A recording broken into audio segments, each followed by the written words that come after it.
Chirp, chirp. A magpie brings a worm to its hungry chicks, waiting in a nest.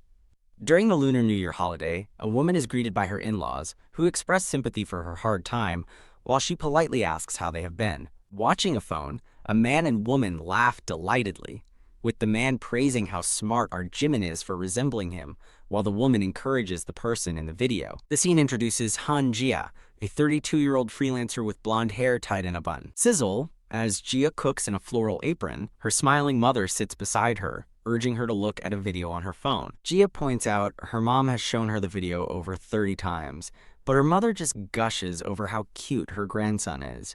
Jia explodes, telling her family not to disturb her or eat the food with their hands, but her father casually says freshly made food is the most delicious. Brandishing her spatula, a furious Jia demands to know why she has to do all the work by herself when there are 3 of them. Her mother retorts that since Jia wants to live in their house forever, she should at least do this much, leaving Jia to sigh, "Ugh." Her father agrees, suggesting she find a partner if it's so unfair, then kisses his wife while Jia thinks that someone named Jimin must be arriving.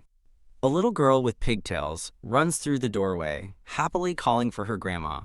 The family welcomes son-in-law Young, who is carrying a baby, and asks if the traffic was bad. A woman in a trench coat complains she's tired and has leg cramps, and her husband, carrying the baby, offers to give her a massage. Jia brightly greets her beloved younger sister, presenting her with a floral apron she picked out just for her. Her sister smiles, saying it's been a long time and that Jia looks good in an apron, adding that it would be perfect if she could feed her noodles this year. Jia smiles contentedly, holding the floral apron. Facing her family, Jia firmly tells her sister to wear the apron she's holding out. With a menacing smile, Jia tells her sister to wear it while she's still being nice, implying a threat if she doesn't. Whack Jia's mother smacks her on the head, scolding her for her gangster personality as Jia cries out, "Owie." Rubbing her head, Jia complains about being hit and argues that since she's been cooking alone, they should at least work in shifts instead of letting her sister rest. Her brother-in-law steps in, pleading with his sister-in-law, Jia, not to be like that. As the family discusses how hard things are for Jimin and mentions a 3rd child, Jia's father scolds her for just standing there drunkenly. Damn it. A frustrated Jia sits on an outdoor bench in her pajamas, angrily plucking leaves off a small branch. Her sister appears, excitedly asking if Jia knows an uncle who isn't too old for her, but Jia scoffs, thinking he looked like a jerk. A man with glasses and black hair appears from around the corner, holding a pouch, as a question echoes, "Who?" Jia watches in disbelief, wondering why this man is eating chicken breast in a smoking area and thinking he must be crazy. The man turns and asks Jia who she is, and she just laughs awkwardly in response. He introduces himself as Jin Minchul, her next-door neighbor, who used to wear headphones, but Jia internally insists she has no idea who he is. Jia thinks hard, a blurry memory of a boy in headphones, surfacing in her mind as she tries to place the name Jin Minchul. "Ah," Jin Minchul utters, looking surprised, as Jia seems to have a flash of recognition. A scream echoes from the apartment building in the distance. Jia realizes he's Jin Minchul, the boy who was always playing games, and he asks if she didn't recognize him because he changed so much, showing a before/after comparison. She admits he's barely recognizable, then yells at him for eating chicken in a smoking area, but he calmly asks if there's a law against it. Jin Minchul explains he avoided the high-calorie holiday feast his family was pushing on him, making Jia think he's truly crazy. Jia narrates that Jin Minchul is 32, the same as her, and they've lived in the same apartment complex since they were young, leading them to get along by chance. However, she clarifies to herself that he's not exactly her friend. In a flashback, she remembers that in every class, there were always 1 or 2 people who did not quite fit in. She recalls him as a timid boy who lived in the same neighborhood, but couldn't even pretend to know her. She admits that, back then, she had an interest in him. Phew. Back in the present, Jia takes a drag from her cigarette, wondering why she's suddenly thinking about the past. She sighs, calling herself a jobless, ugly duckling with nowhere to go. Looking over at Jin Minchul, she thinks to herself that he's also changed a lot. She profiles Jin Minchul, 32, a fine-looking assistant manager at a mid-sized company, musing that soul water must have turned him into a proper human. Wait, Jia suddenly has a thought, realizing something is weird as she's reminded again that she's jobless.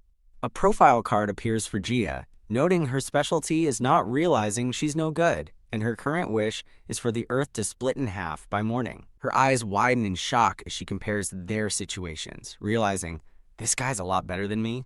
As Jin Minchul nods in agreement with her thoughts, Jia despairs, thinking her parents will be glad when their no-good daughter is the first to go. He suddenly asks how she's been, and a startled Jia can only respond with a confused, huh? He clarifies he is just asking about her life, and she nervously laughs it off, while thinking she clearly does not look like she is doing well. He describes his average routine of work, exercise, and games, which Jia thinks sounds less average and more like living life to the fullest. A blonde woman tells the man with glasses that adults don't see things the same way, leaving him confused. Her thoughts drift to her parents nagging her to get married, a burden she can't handle alone.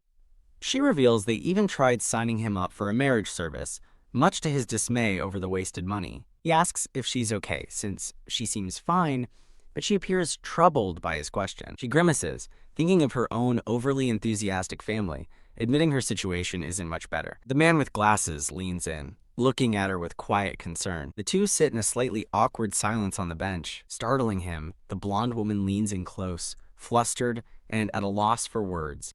She blurts out a wild idea. Since they both face marriage pressure, why don't they just get married? Trying to sell her crazy plan, Jia pitches it as a win-win situation for both of them. He stares back with an unreadable, serious expression, leaving her hanging. Seeing his serious face, Jia panics and tries to laugh it off as a terrible joke. Overcome with embarrassment, she hides her face in her hands. She peeks through her fingers, still mortified by her spontaneous proposal. Suddenly, a man who appears to be her father grabs the other man's hand, eagerly accepting the proposal for him. In a flash forward, a wedding vow declares that groom Jin Min-cheol will take bride Han Jia, who looks utterly bewildered. The scene shifts to a party where Jia, still confused, wears a lei of red roses. In another daydream, they're on a group vacation, but Jia's expression remains one of pure confusion. Shh. A can is opened, breaking the silence. Min-cheol, now in a bathrobe, muses that marriage is a good thing he never expected for himself. Back in reality, Jia, sitting on a bed, asks Min-cheol if he's going to wash up. She nervously clutches a can, saying she'll go to wash up after she's finished her drink. A wave of shock hits Jia as she stares with wide, panicked eyes. She watches in disbelief as Min-cheol, robed and on the floor, begins to stretch. Jia recalls her rash question, should we just get married, and realizes with a sigh that they actually did it. A cute, hand-drawn summary shows them celebrating their decision in front of a new home. That's how they ended up married and on their honeymoon, where Jia quietly sits on the bed while Min-cheol enjoys a drink. Jia nervously holds her passport, questioning if this surreal situation is actually happening. To test her theory, she pinches her own cheek and confirms with a yelp of pain that it's all too real. She sits up, completely bewildered, unable to make sense of the situation. Looking at his discarded star-patterned pajamas, she wonders why she truly married him. Slap. Han Jia smacks her own face, telling herself to get a grip. Min-cheol catches her mid-freak-out and asks what she's doing, to which she nervously suggests sleeping. He ignores her and starts rummaging through his suitcase, searching for something he brought. He mysteriously calls it a tool for our peaceful night together, giving her a significant look. Jia stares back, completely baffled and blushing at his words. Her mind races as she watches him search, wondering what tool he could possibly be looking for. Her eyes widen in horror as a terrible idea dawns on her. Her wild imagination conjures an image of a goose mannequin, making her cringe. She argues with herself, thinking intimacy is natural for a married couple, but immediately questions her own thoughts. Overwhelmed and blushing, she clutches her hair, thinking everything is happening too suddenly. Min-cheol calls her name, Jia, here, and she yelps that her heart isn't ready yet. He looks at her with a giant question mark, utterly confused about why her heart wouldn't be ready. He holds out earplugs, explaining that he snores when he's tired, leaving Jia stunned. Worn out, he takes off his glasses, wishes her good night, and gets ready for bed. He's instantly asleep, already wearing a sleep mask. As he snores loudly, Jia stands over him, looking down with a blank expression. A small smirk appears as she puts in the earplugs he gave her. She pulls the covers over her head, wondering what else she possibly could have expected from him. The scene contrasts their dream honeymoon of festivals and romance with the snoring reality of their first night. A narrator explains honeymoons can cause conflict, illustrated by a chaotic montage of an anger-driven Jia and a tired Minchel amidst their disastrous trip. A stressed-out Gia worries about what to do next. Gia sits on her bed amidst a pile of clothes, panicking about what to wear to make a good impression.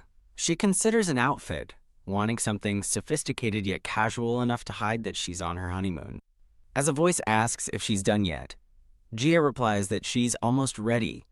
Kyaaa Gia screams in shock as Jin Minchul, wearing a ridiculous outfit of a tight shirt, shorts, and socks with sandals, yawns and asks how much longer. She confronts him, calling him crazy and demanding to know what's with his clothes, but he calmly asks if there's a problem. Gia is appalled by his socks and sandals combo, but he defends them as being very comfortable. He dismisses her fashion concerns, arguing no one will see them anyway.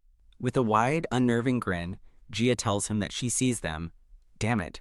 Declaring this is no time for their itinerary, she grabs a protesting Minchul to fix his fashion disaster.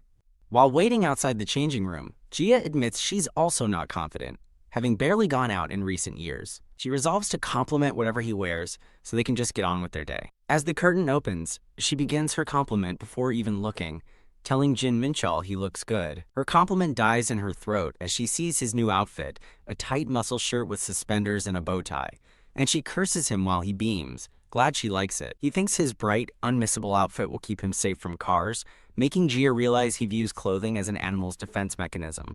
Furious, Gia prepares to give him a serious talking to. She throws a t-shirt at him, yelling at him to dress like a human, creating a new Hanjia version of his style.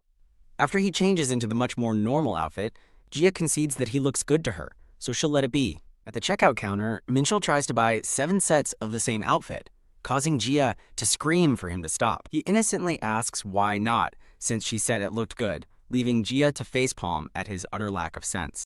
Questioning why he'd ever need so many identical outfits, she sends him back to try on more clothes she'll pick for him. As Gia picks out more clothes, Minchul watches her from behind. He calls out to Hanjia, asking if the banana boat ride is next on their itinerary, and she gives a non-committal response. He turns the tables, suggesting that since she's picking his clothes, he should pick her swimwear, leaving her flustered. Gia looks up, completely surprised by his bold suggestion. A blushing, flustered Gia is momentarily speechless. Still processing, she stands before a waiting Jin Minchul, managing only a confused, "What?" He repeats his question about the banana boat ride, and Hanjia uncertainly agrees it might be next. The scene transitions to a sunny, tropical beach with palm trees. Clutching a shopping bag, Gia thinks to herself that he actually bought it. She corrects her thought, realizing he didn't just buy it for her, but smoothly handed it over, telling her to wear it.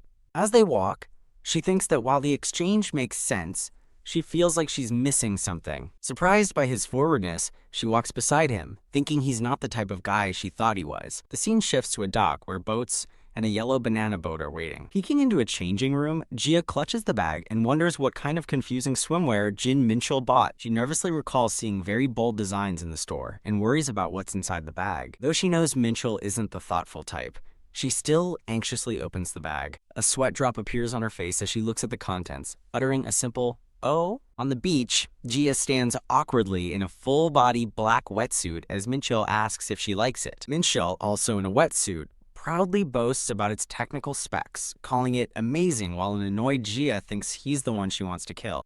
A frustrated Gia confirms with Minchul that they are in fact on their honeymoon.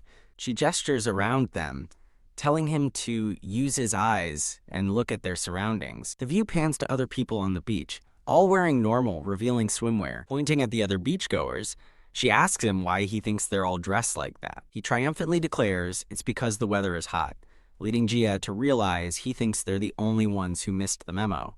Utterly lost for words and overwhelmed with embarrassment, Gia feels she can't possibly enjoy herself. Suddenly, she lets out a joyful shout, "Kiade!" On the banana boat, she screams with delight, admitting to herself that she enjoyed it to the fullest. She happily reflects on how the full-body swimsuit was actually really comfortable after all. A photo captures Gia and Minchul at a resort, both flashing peace signs for the camera. Another photo shows Gia posing happily in a straw hat on a sunny boardwalk. A selfie captures them in the water, Minchul on a unicorn floaty, and Gia in a swim ring. The couple walks along the beach, their footprints trailing behind them in the sunset glow. As Minchul walks up behind her, Gia stares at her phone with a pained expression while he asks about their itinerary. He asks if she's tired, but she insists they have a lot to do, clutching her sore back. Minchul points out an injury on her heel, and she looks down in surprise. She tries to dismiss it as a small scratch, but he looks at her with concern, insisting it's not. She watches in surprise as he suddenly crouches down in front of her. As she nervously brings up their itinerary, he tells her he can't stand to see her hurt and instructs her to get on his back. He carries her piggyback along the shoreline as the sun sets behind them. She asks if she's too heavy, but he brushes it off as a good workout, causing her to doubt him. He insists her weight is perfect for a workout and is about to guess the number when she panics and yells for him to stop. She rests her head on his shoulder, feeling a sense of reassurance wash over her. She playfully blows in his ear, startling him. She teases that she can do what she wants, and he tells her to just say so if she has a complaint. Gia gives a sly, satisfied smile while resting on Minchul's back. The vibrant sunset fills the sky, painting the clouds in shades of pink and orange. Gia begs Minchul to take more pictures, insisting they're different from the ones they took earlier. They pose together on the beach at sunset, both making peace signs for the camera. Back in bed, Gia recalls a friend's cynical advice about honeymoon fights, finding her own situation strangely peaceful. She covers her face, realizing that instead of fighting, they've been having a genuinely good time. Overwhelmed with happiness, she thinks it's been years since she's had this much fun and wishes she could stay. Her face flushes as she suddenly remembers his kind gesture from earlier. Kicking her feet under the covers, she recalls how his offer to carry her made her heart feel like it would burst. She remembers the warmth of his wide back, feeling both flustered and comforted by the memory. Peeking over the covers, she quietly admits to herself that she must have been very lonely. As she watches Minchul sleep, an accumulated affection gauge appears and begins to fill. She tries to rationalize her happiness by focusing on the trip's cost, telling herself she has to enjoy it. Looking out at the starry night sky, she concedes that this unexpected marriage isn't half bad. After a surprisingly smooth honeymoon, Gia and Minchul arrive back home at their apartment building. A delicious-looking bowl of steaming braised meat and vegetables is ready. Gia looks at the food with wide, appreciative eyes, a drop of drool on her lip. Gia asks her mother, Mrs. Kim, why the meal is so extravagant. Mrs. Kim explains it's to celebrate their safe return. Spotting moving boxes, Gia asks if they're moving, but her mother points out the boxes are for her. Her mother clarifies that Gia is the one moving out, to go live at her son-in-law Jin's house. Gia points to herself in disbelief, completely stunned by her mother's announcement. Her mother reminds her of her promise to move in with Jin after the honeymoon, flashing back to Gia nervously agreeing with Minchul's suggestion. Gia sighs, looking defeated as she sits at a table surrounded by packed boxes. Minchul stands with a serious expression, reading a piece of paper. Gia recalls humming an anime theme song as a child without knowing its meaning. She now understands the lyrics, a sense of dawning comprehension on her face. With a determined look, she begins to write, her heart pounding. She resigns herself to her fate, thinking that everyone is allowed to make mistakes. She reflects on how her life took an extreme turn because of her one impulsive question to Minchul. As her smiling parents wave her off, wishing her happiness, Gia thinks about being kicked out right after her honeymoon. Now in their new home, Minchul suggests they discuss their contract first, leaving Gia utterly bewildered. Slap.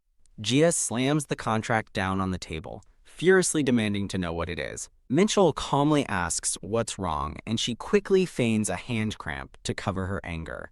Holding the crumpled paper, she questions if this is really necessary, while he asks what she wanted to include in it. Minchul asks if Gia is done writing her contract terms, and she nervously stammers that she's not yet finished.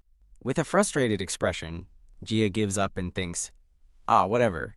Minchul declares they will reveal their contract terms simultaneously on the count of 3, making Gia clench her fist nervously. He presents his pre-check list, which includes quitting smoking, not bothering his cat Rat, and discussing any complaints immediately. Gia stares in shock at her own list, which asks him not to enter her room recklessly, not to be forceful, and to discuss problems. Flaring up, Gia argues that asking her to quit smoking is too much, exclaiming that not even her dad could make her do it, and that it's a lifelong struggle. Minchul calmly explains that he can't stand the smell and suggests she quit gradually, pointing out that she's never even tried to reduce her smoking. Kia. Gia suddenly yelps in terror as something brushes against her leg, startling a confused Minchul. Trembling, she tells Minchul that something just touched her feet, and he calmly confirms that it did. As a black cat rubs against her leg, Gia asks if it's a cat. Minchul crouches, remarking how smart his cat Rat is for appearing when they mentioned her. Gia questions the cat's name, Rat, and Minchul explains it's because cats love rats. She sarcastically asks if her name should be Han Chicken Feet because she loves chicken feet. Minchul holds up the black cat, proudly introducing Gia to Rat, the true owner of their new home. Using a falsetto voice for the cat, Minchul greets Gia. She nervously says hello back, asking why he never told her he had a pet. He explains he didn't know they'd live together and asks if she hates cats, to which she hesitantly replies that it's not like that. Minchul looks concerned, holding up the cat, which now has big, pleading, watery eyes, and asks again if she hates her. A close-up shows the cat's enormous, tear-filled, sparkling eyes. Blushing, Gia relents and says that if she must choose, she likes them, bringing a smile to Minchul's face. Minchul offers to let her hold Rat, and after Gia asks if she can, he assures her it will be fine, probably. Cradling the sleeping cat, Gia remarks on how cute she is, and Minchul agrees. Gia quietly asks what Minchul would have done if she'd said she hated cats or was allergic to them. She gently cuddles the sleeping cat, looking down at it affectionately. Minchul replies that he would have put Rat in a separate, monthly lease house, an answer that stuns Gia. He explains that since she trusted him enough to leave her home, it's the least he could do for her, even with their contract. Visibly touched, Gia looks at him and realizes Minchul is more thoughtful than she imagined. She reflects that he put a lot more thought into their marriage than she would have expected. With a blush, she admits to herself that she honestly hadn't thought about it much at all. Lying on the floor, Minchul asks if she has any complaints, and Gia recalls one more important thing. Propping herself up, she looks at Minchul curiously and asks what it is. Minchul sits up and states seriously that their contract marriage can be canceled by either party at any time. Gia looks at him, caught off guard by the stark reminder. She nervously asks if that's really the case, remembering it was her own initial condition. With a serious expression, Minchul addresses her formally, saying, "Then, Hanja." He extends his hand for a handshake, officially declaring that he'll be in her favor from now on. Gia meets his gesture with a slight, knowing smile. Later, in her pajamas, Gia sits on her new bed, lamenting the high cost of furniture while confirming she's bought all she needs. She looks around her room, realizing she can't unpack until the furniture arrives and wonders if Minchul is working tomorrow. She flops back onto the bed with a happy yawn, marveling at how soft her new blanket is and deciding to sleep. Lying awake, she stares thoughtfully at the ceiling. Looking around the dimly lit room, she questions if this place is truly her new home. Cuddling her blanket, she finds it hard to believe she's married and will be living here from now on. The dawning realization hits her. That means Minchul is just in the next room, where he's seen intensely playing a video game in a Red Devil shirt. Sighing, Gia laments her lack of experience living with a non-family member as she starts to drift off to sleep. She falls fast asleep, drooling slightly. After a sound sleep, Gia stretches out contentedly. Yawning, she stumbles out of her room in the morning, wondering about a noise. She finds Minchul already in the kitchen wearing an apron, who apologizes for making breakfast without her. She groggily responds. He asks if she wants to eat together, and she happily agrees, pleased that he's taking care of her. As Minchul cooks, Gia muses on the fact that this company employee is making his own breakfast. She smiles, resting her chin on her hand, thinking that he's surprisingly diligent. Gia decides to assess Minchul's cooking skills, as he adds a mix of greens and other ingredients into a blender. As the blender whirs, a nervous smile spreads across Gia's face as she asks, A foul-looking shake appears with a 1-star review, labeled Jin Minchul's Chicken Breast Protein Shake, noted as healthy but tasting terrible.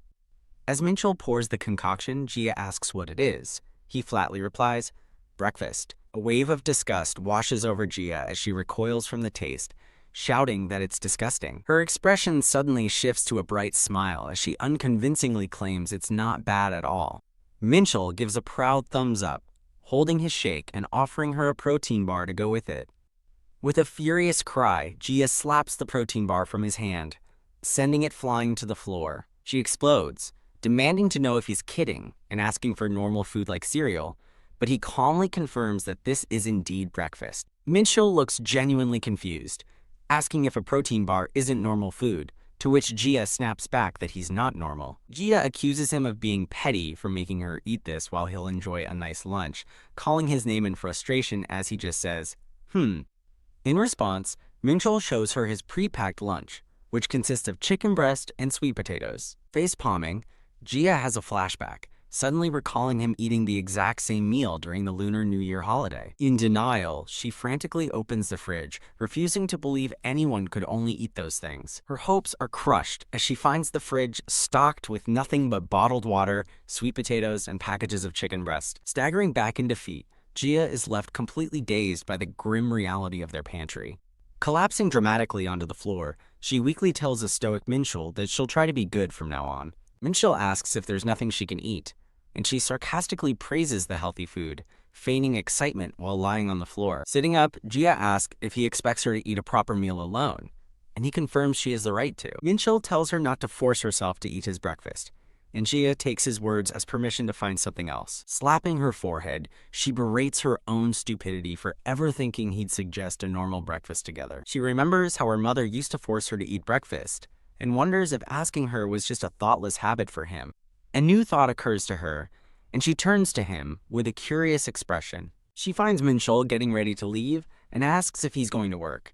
He confirms it's time to go. Yawning widely, Gia gives him a nonchalant, "Okay, bye." Minchul pauses, asking if she's upset that he gets to leave for work while she stays home, which she nervously denies. He questions her earlier look, and she becomes flustered, insisting she's job hunting and feels humiliated on her first day of unemployment.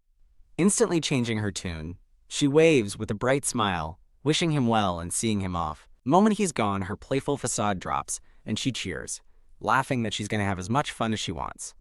She stands triumphantly in the kitchen, letting out a booming laugh, ready to enjoy her freedom. Gazing up at their apartment, she reaffirms her plan to play as much as possible before her bank account runs dry. The scene shifts to a quiet street where a red car is parked as two high school students walk together. In the driver's seat of a different car, a man watches the young couple holding hands and wistfully thinks how much he envies them. The man greets his passenger, assistant manager Jin, revealing Minchul is in the car with him.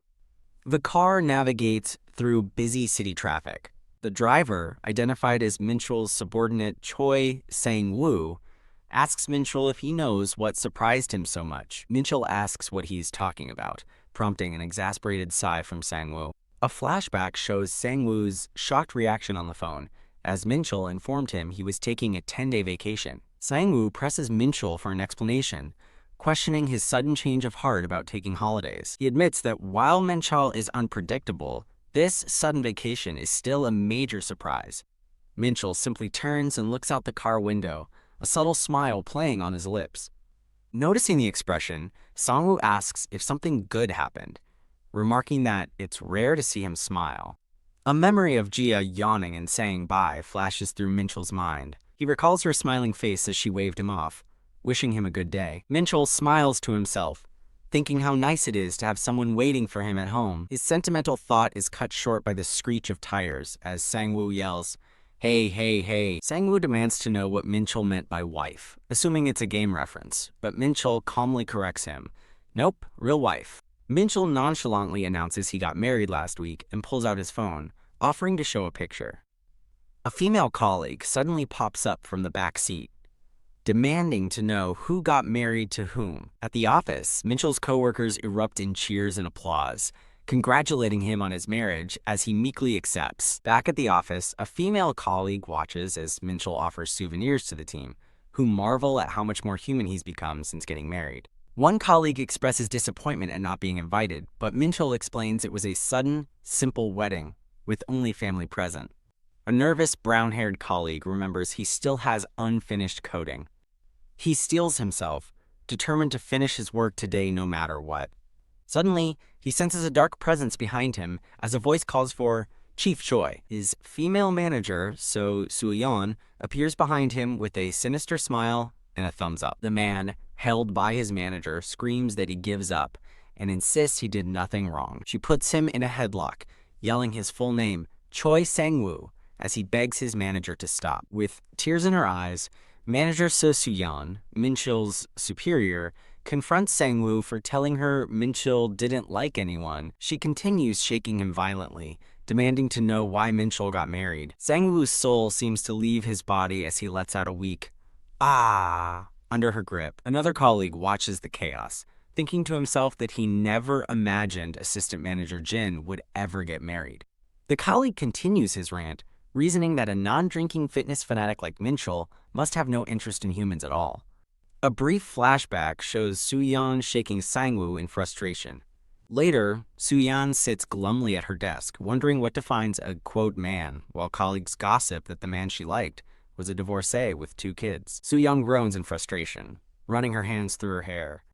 She slumps over her desk, lamenting how hard it is to find a good man who's on her wavelength. A daydream begins as a hand gently touches her head and a voice calls out to Manager So. In her fantasy, Min-chul appears, telling her he's finished his work for her to check.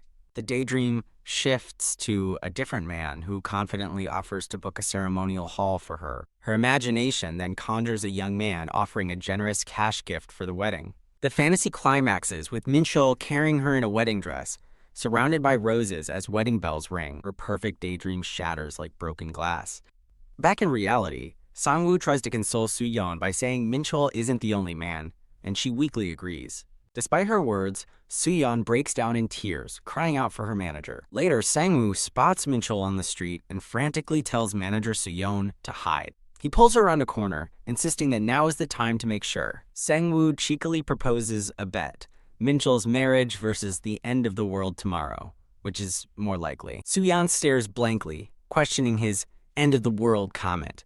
But he presses on. He declares they will just check if Min-chul is really married, ignoring Soo-yeon's protest about showing up unannounced. Sang-woo peeks around the corner, spotting Min-chul with a woman and wondering aloud if it's his wife. They see Gia squatting in an alleyway, smoking a cigarette with a tough expression. Gia looks up and greets someone, as Soo-yeon peeks from behind the wall, looking utterly confused. A promotional banner advertises the Scanlation Group's Discord and website. Min-chul approaches nervously and announces that he's home. Gia takes a drag from her cigarette, looking unimpressed. Min-chul flinches slightly, standing awkwardly before her. Annoyed, Gia asks him what's wrong. Min-chul glances nervously to the side, having spotted his colleagues spying on them from behind a corner. Sang-woo whispers about Min-chul's wife having a strong personality, while Soo-yeon shushes him, desperate to overhear their conversation. Min-chul, explaining he just came from a workout, asks Gia the time. She replies that it's 8:20 p.m. and not that late. He chides her for not calling to say she'd be late so he would know whether to eat, catching Gia off guard. Min-chul blushingly asks if she was waiting for him, but Gia retorts she thought he wanted to eat alone after their breakfast fiasco. Gia gets up and argues that it's common sense to call if you're going to be late. She pauses thoughtfully, then asks if she's really allowed to call him first. Min-chul explains he avoided calling because he thought it would make her uncomfortable, prompting a confused Gia to ask when she ever said that. He mentions an incident from the 5th grade, leaving Gia to ask him to repeat what he said. Gia points out that they didn't have phones back then, and Min-chul simply agrees. He recalls calling her on a landline as a child to ask her to play a game, only for her to avoid him. Gia admits she can't remember it at all, and Min-chul tells her it's okay. Gia looks flustered, trying to make her point about their communication. Min-chul suddenly gets a startled look, as if he sensed something nearby. Hidden around the corner, Soo-yeon holds back a sunglasses-wearing Sang-woo, who asks what's wrong, thinking he felt someone watching them. Looking at his phone, Min-chul asks Gia to confirm if it's now okay for them to call each other about private matters. Gia responds with a flustered, obviously, wondering when she ever said no, but thinks to herself that she feels like she's been tricked. Safely hidden, Sang-woo breathes a sigh of relief and asks Soo-yeon what she wants for dinner, but she just deflects the question back to him. Soo-yeon dismisses the small talk, redirecting their focus back to the subject of assistant manager Jin's wife. Sang-woo stares intently at Gia from their hiding spot, thinking that he's seen her somewhere before. The scene shifts to Gia in her pajamas, brushing her teeth while complaining that even zoo monkeys must eat better than this. As she brushes, she recalls the 5th grade incident Min-chul mentioned, remembering him as a boy on a landline phone. Turning from the sink, she marvels at how Min-chul could remember something that happened 20 years ago. Now sitting on her bed, Gia idly twists her hair, wondering if that was the moment she stopped playing with him. A flashback shows a younger Gia and Min-chul happily eating chocolate snacks together as she remembers how close they once were. She recalls more details of their shared childhood, living in the same neighborhood and attending the same kindergarten. Remembering them playing video games, she wonders why they drifted apart when they used to be so close. In another memory, a young girl teases Jia about dating Minchul, making her flustered. The flashback reveals the moment. A young Minchul called to invite her to play a game, but a panicked Jia hung up on him. Her thoughts continue, noting they even went to the same middle school together. With a pang of guilt, she recalls seeing her friends ignore Minchul in the hallway and realizes she was the one who pushed him away first. Back in the present, Jia clutches her head, horrified by her dawning realization and past behavior. Thump! She collapses face first onto her bed, overcome with shame and wondering why she acted that way. Sitting up with her phone, she realizes with shock that they've never contacted each other personally, even after getting married. She flops back onto her bed, realizing all their conversations have only been about marriage arrangements. Lying on her side, she admits she never even thought about their lack of personal connection until now. Punching her pillow in frustration, she feels guilty for getting angry earlier and questions if she's a heartless person. Staring out her window at their apartment building, she considers going to apologize to him right now. Meanwhile, in his room, a muscular Minchul sits in his gaming chair, looking thoughtfully at his phone. He continues to stare intently at a screen, lost in thought. Ding dong! Jia is startled from her thoughts as her phone buzzes on the bed beside her. Looking at her screen, she sees it's Minchul and gives a slightly annoyed sigh, thinking, "Look at this guy." Bang! Jia bursts into Minchul's room, yelling his full name. Minchul is startled as Jia reminds him of their rule about not entering rooms, then sarcastically knocks on the open door. He looks down silently as she states her new rule. If there's a complaint, they must talk it out. Holding up a document, Jia announces that she has a complaint and that they need to discuss it now. A promotional banner advertises the Scanlation Group's Discord server. Jia grins confidently, asking him if he has a problem with her proposal. She playfully taps a large bottle of beer on her shoulder. Taking a swig from the bottle, she sighs in satisfaction, while Minchul asks if the beer was just delivered. She gives him a serious look, prompting him to nervously ask what's on her mind. Minchul asks what her complaint is about, looking a bit wary. He anxiously asks if he's made another mistake, but Jia reassures him that it's not exactly a mistake. Leaning in, she informs him that he failed to follow proper etiquette. Etiquette? Jia points to the bottle, declaring that her complaint is about the beer. She slams her fist down, passionately arguing that it makes no sense to eat chicken feet without beer.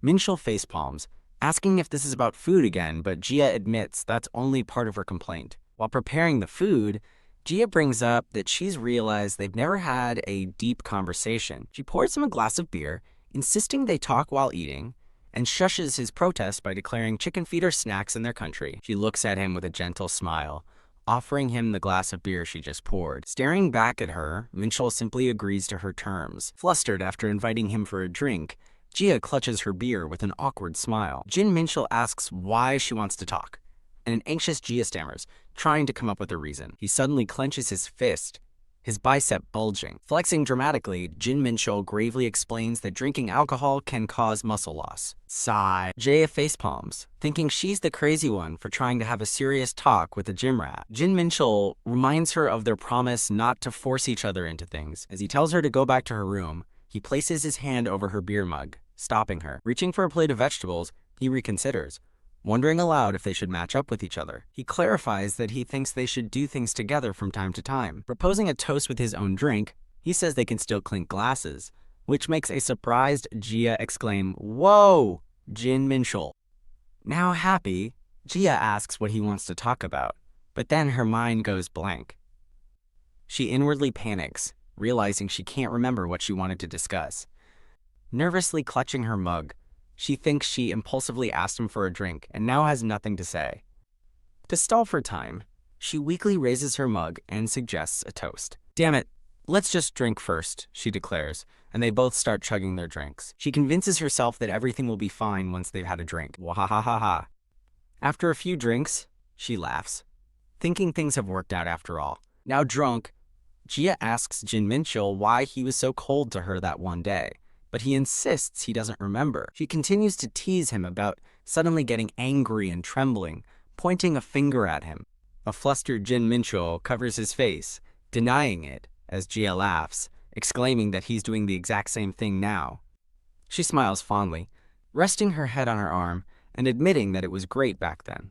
The scene fades to a memory of two game controllers as she reminisces about playing games at his house after school. In a flashback, a younger Gia and Jin Minchul laugh while playing video games, everything feeling fun back then. The memory continues, showing the two of them sitting on the floor, engrossed in the game on the TV. Back in the present, Jin Minchul calls out, "Hey," trying to get her attention. He finds Gia passed out on the table and asks if she's asleep. He gently reaches out and pokes her blonde hair.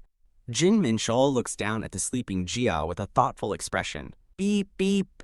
An alarm suddenly blares, and a drooling Gia gasps, startled awake. Jin Minchul shows her the alarm on his phone, telling her she will catch a cold if she sleeps here. He tells her to go to her room while he cleans up, and a tired Gia stumbles away, apologizing.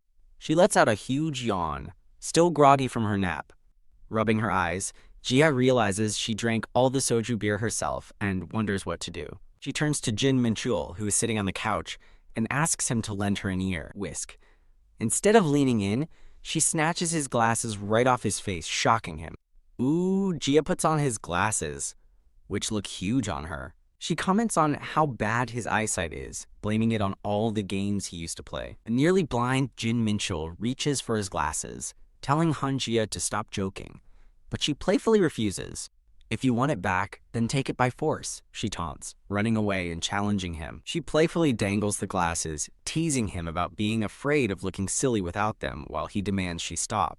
Throwing her head back, she declares that she's always wanted to tell him his glasses look bad. She leans in, calling him an old man for wearing such thick glasses, and her playful expression fades as she looks up and sees his face clearly for the first time. Without his glasses, Jin Minchul stares down at her with an intense, handsome gaze.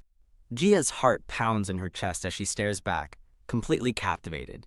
Leaning over her, he asks, "Give it back, will you?" As he reaches for the glasses in her hand, he looks down at her with a serious, determined expression. Holding his glasses, a flustered and wide-eyed Gia is left speechless by his handsome face. Gia pins a startled Minchul Desol against the wall, demanding he give something back to her. She abruptly storms off toward her room, leaving a confused Minchul behind adjusting his glasses. Click, she slams her bedroom door shut, sealing herself inside. Leaning against the door, Gia pants, her face flushed from the confrontation. Thump, thump, her heart pounds in her chest as she clutches her pajamas, trying to catch her breath. Covering her face, she buries her head in her hands, wondering what just came over her. Outside her door, Minchul stands silently, his expression unreadable and serious. Gia peeks out from her doorway, observing that he seems to have returned to his usual self. He looks down, a somber expression on his face as he senses her spying on him from the crack in the door. Minchul asks about her strange behavior, but Gia nervously brushes it off, claiming it was nothing. Internally, Gia scolds herself, admitting she can't just pretend the awkward moment didn't happen. She recalls her drunken antics from the night before, cringing at the memory but trying to convince herself she hadn't done anything wrong before that. Determined to break the frustrating tension, Gia clenches her fists and resolves to just act normal. She stomps toward him, calling out, "Hey, Jin Minchul!" and startling him with her sudden approach. Facing him, she struggles to speak, stammering nervously as she tries to form an apology. She mentally scolds herself for stuttering, trying to force out a simple mea culpa or "I am sorry." In a moment of panic, her attempted apology comes out as a cute meow while making cat paw gestures. At the office the next day, Choi Sang-woo begins recounting the story to Minchul, starting with, "This morning, your wife." He asks for confirmation that Gia impersonated a cat, and a weary Minchul simply replies, "Yeah." Sang-woo playfully accuses him of bragging about his marriage, but Minchul clarifies he's genuinely confused and seeking advice. Sang-woo nervously asks if he's told manager Soo-yeon, just as a panel shows her radiating a terrifying aura. Sang-woo contemplates the bizarre situation, unable to get over the fact that Minchul's wife impersonated a cat. He wonders if it was a joke or a cute gesture, but then concludes they aren't close enough for that yet. Posing confidently, Sang-woo declares himself a professor of romance studies and assures Minchul he's come to the right person. Sang-woo explains his simple solution for a complex problem, which Minchul compares to fixing a computer. With a knowing smirk, Sang-woo adjusts his glasses, hinting that his plan is in motion. That evening, Minchul arrives home, and is surprised to find Jia greeting him with a wide, sweet smile. Taken aback by her cheerful demeanor, he stammers her name. He recalls Sang-woo's advice: when in doubt, just mirror what the other person does. Following the advice, a flustered Minchul puts up his hands like paws and awkwardly meows back at her. The scene cuts dramatically to a tattered flag fluttering on a desolate battlefield. A fantasy sequence shows a warrior holding the dying General Jian, whose cause of death is cited as pure embarrassment. Back in reality, Jia has collapsed on the floor from cringe, as Minchul mutters that the situation is weird.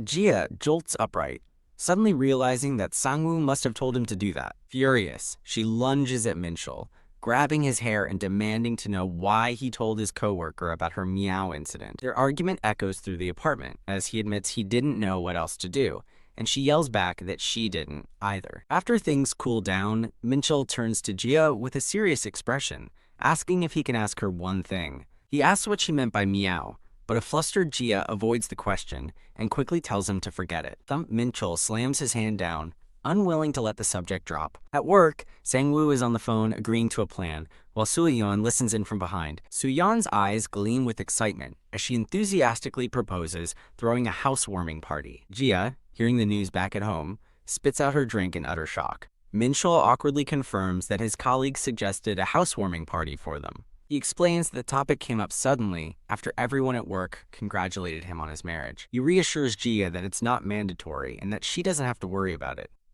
As he asks for her honest opinion, Jia looks thoughtful, considering the proposition. With a sudden, confident smirk, Jia declares, "Let's do it," leaving Minchul stunned. He hastily insists they don't have to, but she cuts him off, confirming she wants to, prompting him to ask why. Leaning back casually on the sofa with her arms crossed, Jia simply replies, "No reason." A cute, drawn panel provides a brief explanation of the cultural tradition of a housewarming party. A narrator explains that a housewarming is a non-mandatory tradition to receive greetings for a good future. However, the narration continues, from the host's perspective, it's an event with so much preparation that it's best avoided. Jia smirks to herself in her pajamas, wondering why she ever agreed to the party. As Minchul leaves for work, he nervously asks Jia if she's sure about the party, but she confidently shoos him away. Internally, Jia fumes, clenching her fist and thinking Minchul is a cheeky jerk for making fun of her past mistake. While Jia internally relishes his troubled expression, Minchul thinks he needs to talk to her calmly. Imagined with devil horns, Jia playfully asks why he's worried, insisting she genuinely wants to have the party. Minchul suggests she's only pushing for the party because she doesn't want it, and asks why she won't just tell her coworkers no. After Minchul stammers that it's difficult, Jia cheerfully waves him off to work, telling him not to worry. Once he's gone, Jia's smile fades into a look of genuine confusion. Standing alone, she mutters, "Huh," recalling Minchul's parting words and his strange behavior. Twisting her hair, she wonders why he suddenly looked so happy about the party. She reasons that he should be upset about being forced into this, just as a flashback shows him smiling as he walks away. A cartoonish drawing of Jia as an explorer with a net depicts her analyzing the situation. Her analysis concludes Minchul is weak to requests and will yield if pushed, like a simple robot that can only handle toast. She realizes he didn't want the party but tried to use his wife as an excuse, a lie she finds unbelievable. The word wife echoes in her mind, causing Jia to blush intensely as she touches her face. Still flustered, she wonders how Minchul actually refers to her when talking to other people. She recalls his mysterious smile from earlier, suspecting she's missing a key piece of the puzzle. Shaking off her thoughts with a stretch, Jia decides to focus on preparing for the housewarming party. 2 hours later, a shot of overflowing shopping and trash bags illustrates her immediate regret over the decision. In a cooking frenzy, Jia yells into the phone at her mom, questioning the ingredients for a galbi recipe. "Kia," she screams in panic as the pressure cooker spits violently, crying out for her mom again. The time for the housewarming party finally arrives as Minchul's colleagues show up at the door. Having changed and let her hair down, Jia greets them with a serene, welcoming smile. As she opens the door and says welcome, Minchul peeks from behind the guests to ask if she's okay. In a silent, tense exchange, Jia glares at Minchul, mentally warning him to treat her well. Putting her cheerful hostess face back on, Jia warmly invites everyone to come inside. The guests are greeted by a magnificent and bountiful feast laid out on the dining table. Whoa, Minchul's colleagues gasp in unison, completely stunned by the incredible spread of food. While Gia humbly brushes off the compliments, a female coworker thanks her profusely for the wonderful meal. Sangwoo praises the amazing food and asks Minchul if he eats this well every day, expressing his envy. Just as Minchul is about to reveal it's his first time eating her cooking, Gia elbows him and demurely says, "Don't mention it." Laughter echoes from the apartment, seen from the outside against the night sky. Inside, a blushing Minchul and a flushed Sangwoo are laughing uproariously together over drinks. A female coworker observes in surprise, as Minchul enthusiastically chugs a glass of alcohol. Whisperer Suyeon leans in and asks Sangwoo if he's satisfied now. She continues questioning him, asking if he's content now that he's seen Minchul and his wife for himself. As they do dishes, Suyeon reminds him of his doubts about the couple and asks if he's still suspicious. Sangwoo concedes, telling Suyeon to stop poking him and that he'll proceed with his plan. Getting everyone's attention, Sangwoo playfully introduces himself as the company's cutie pie and mascot, making his friends laugh. Sangwoo announces it's time to get to know the awkward Minchul better, much to Jia's amusement. He reveals that he collected questions from everyone about Minchul, expressing shock at how many there are. Warning them that some questions may be blunt, Sangwoo asks if they're ready, and an excited Jia urges him to continue. Sangwoo prepares to read the first request, noting it comes from manager Suyeon. Suyeon shrinks in her seat with embarrassment as her colleagues look on with interest. Blushing, Suyeon covers her mouth, both nervous and excited for her request to be read. Jia laughs heartily, eagerly awaiting the first question. Sangwoo displays the tablet, revealing Suyeon's request. "The two of you have to kiss." Looking up from the screen, Sangwoo contemplates the request with a thoughtful smile. Sangwoo gleefully announces the next question, making Jia gasp in horror while Minchul bursts into laughter. Tap. In a quiet moment, one person's finger gently reaches out to touch another's pinky. A surprised Jia asks, as she discovers Minchul has reached over and taken her hand. Jia asks him why he took her hand, but a nervous Minchul feigns ignorance, asking what she means. As Minchul whispers to Jia to check if she's okay, a curious Suyeon tugs on Sangwoo's sleeve, asking what's going on. Leaning close, Minchul whispers that he's just checking on her since she didn't want to discuss their private matters, while she internally notes his proximity. With a sly grin, Jia whispers back, reminding Minchul that they are, on paper, a married couple. Jia proposes they act like a happy married couple for their guests, and after a glance at their wedding photo, a hesitant Minchul agrees. She instructs him to answer flexibly to avoid future trouble, firmly asking if he understands the plan. Minchul looks at her and calmly agrees, saying, "Okay." The game resumes as Sangwoo announces the next request is a very private question from their coworker Kim Jinya. He reads the question about their marriage proposal, putting Jia and Minchul in a panic as the penalty for silence is a glass of beer. As the countdown begins, Jia frantically thinks to herself that a proposal never actually happened between them. Just as she resolves to take the penalty drink, Minchul suddenly begins telling a story about her proposing to him in a smoking area. His outlandish story leaves both Jia and Sangwoo completely stunned and speechless. Sangwoo turns to a flustered Jia for confirmation, but she can only stammer in response. Recalling her blunt, "Should we just get married?" comment, Jia is stunned to realize that Minchul's story is technically true.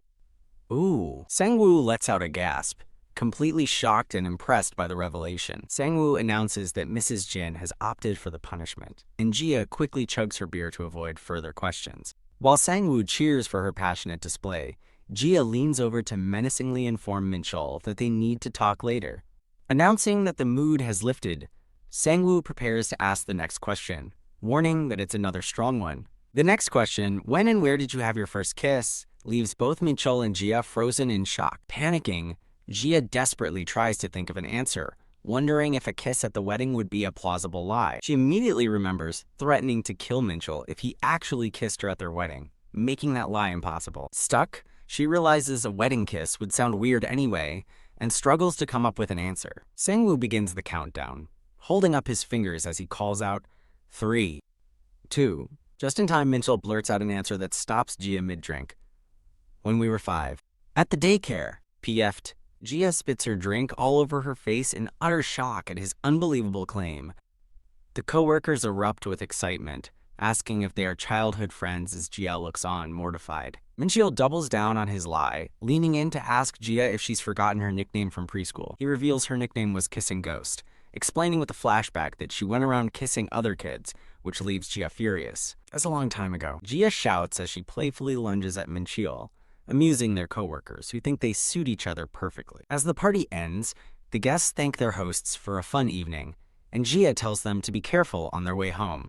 As Mincheol tries to escape with his friends, Jia yanks him back by the cheek, demanding he stay for the talk she promised. From nearby, Suyeon overhears Jia angrily questioning Mincheol's flexible answers, followed by his yelp of pain. Suyeon's expression grows serious as she quietly processes the argument she just overheard. Later, a bus travels through the city at night, carrying the coworkers home. In the car, Suyeon looks at her colleague with folded arms, agreeing with the suspicions he, manager So, had about the couple. Sang-woo explains that their odd answers and behavior make him suspect they are faking their relationship and seem different from other couples. He tells Suyeon that there are too many suspicious things and wonders aloud if he should investigate them a little more. After a moment of quiet consideration, Suyeon looks over and simply says, "Never mind that." Sang-woo looks surprised as Suyeon suddenly changes the subject, offering to set him up with someone named Amjin.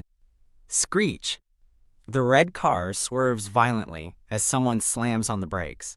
Suyeon yells at Sang-woo for braking so suddenly, but he frantically questions why she's giving up the investigation so easily. A bit confused, Suyeon asks about his sudden change of heart after he'd been so insistent, then vaguely recalls her own persistence. A quick flashback reveals the determined look on Mincheol's face during the party game. Another memory follows, showing a happy Jia laughing with Mincheol smiling beside her. Back in the car, Suyeon stares silently out the window, lost in her thoughts. With a faint blush and a smile, Suyeon declares the investigation over, saying she's confirmed what she needed to see herself. Suyeon tells a dejected-looking Sang-woo that he's worked hard, officially ending his mission. Ugh. Gripping the steering wheel in frustration, Sang-woo complains about the situation. Screech! He suddenly makes a U-turn, and a surprised Suyeon asks where he's going. With a determined look, Sang-woo declares that he suddenly wants to have a drink. Suyeon asks if he has time, asserting that she knows he does, and complains that it's unfair she couldn't drink at the party. Sang-woo insists she doesn't have to drink, but earnestly pleads for her to accompany him anyway. A blushing Suyeon gives a sly, satisfied smile, pleased that her prodding worked. She asks if it's his treat, and Sang-woo agrees, asking what she wants to eat. Tapping her phone, Suyeon casually mentions recently eating expensive Korean beef, leaving Sang-woo stunned by her pricey suggestion. Sang-woo argues that she's crossing the line, but Suyeon retorts that he should have asked her preference if he was treating, leaving him speechless. Sang-woo breaks into a knowing, amused smile, seemingly enjoying their banter. As they drive, Suyeon cheerfully adds an order for Yuko, and Sang-woo begs her to stop running up the bill. The next morning, a tense Mincheol lies wide-eyed in bed. Beside him, Jia is also awake, staring at the ceiling with a shocked expression. As they lie together under the covers, a stunned Mincheol asks, breaking the silence. The scene is set for the following day, Saturday at 11 a.m., after the twists and turns of the housewarming party. A muscular Mincheol kneels on the floor in a cute bear t-shirt, looking sheepish and ready for his lecture. Standing over him with her arms crossed, Jia asks if he understands what he did wrong. He asks why, and an exasperated Jia slams her fist down, shouting that his stories were completely nonsensical. She explains that his outlandish lies could have easily made a sharp person doubt their marriage. Jia suddenly has a startling realization. She reminds herself to calm down, remembering she's dealing with Jin Mincheol as their cat Rat paws at his hands. In a frustrating flashback, Jia recalls him buying 7 identical outfits for convenience, screaming, "Stop!" at the memory. She remembers his crazy diet of protein bars and sweet potatoes, all for the sake of convenience.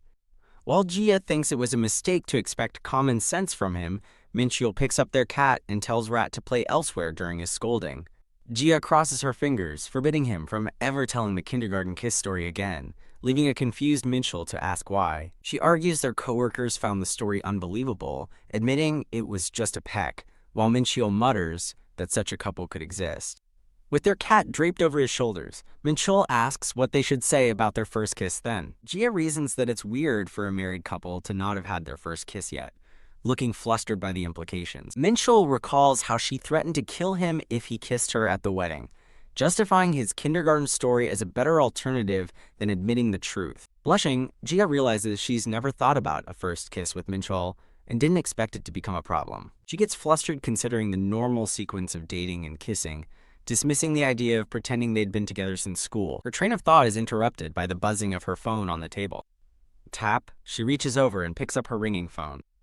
A video call from her smiling parents appears, and a surprised Jia asks why they're calling her so suddenly. Her mom is happy to see her with son-in-law Jin, and a nervous Minchul leans in to greet his mother-in-law. Smiling nervously, Jia asks her mom what prompted the sudden video call. Her mom asks her to guess where they are, and Jia correctly identifies a movie theater, jokingly asking if they're bragging about their date. Her mom reveals the real reason. It's the release date of Spaghetti Man Lost the Way, leaving Jia completely stunned. A poster for the ridiculous-looking Spaghetti Man appears as Jia internally screams that his absurd origin story has to stop. With a look of utter dread, Jia whispers to her mom, "Don't tell me." Her mom beams, happily announcing that she and Jia's father watched it together as soon as the theater opened. The video call abruptly ends, and Minchul asks what's wrong as Jia looks shell-shocked. Minchul watches her with a concerned expression. With a fierce look of determination, Jia shouts at him to get ready, because they're going out. Now dressed for winter, Minchul asks where they're going as Jia sits by the door, revealing their destination is the movie theater as a sort of family penalty. In a dark room, Jia recalls a friend's spoiler about another movie.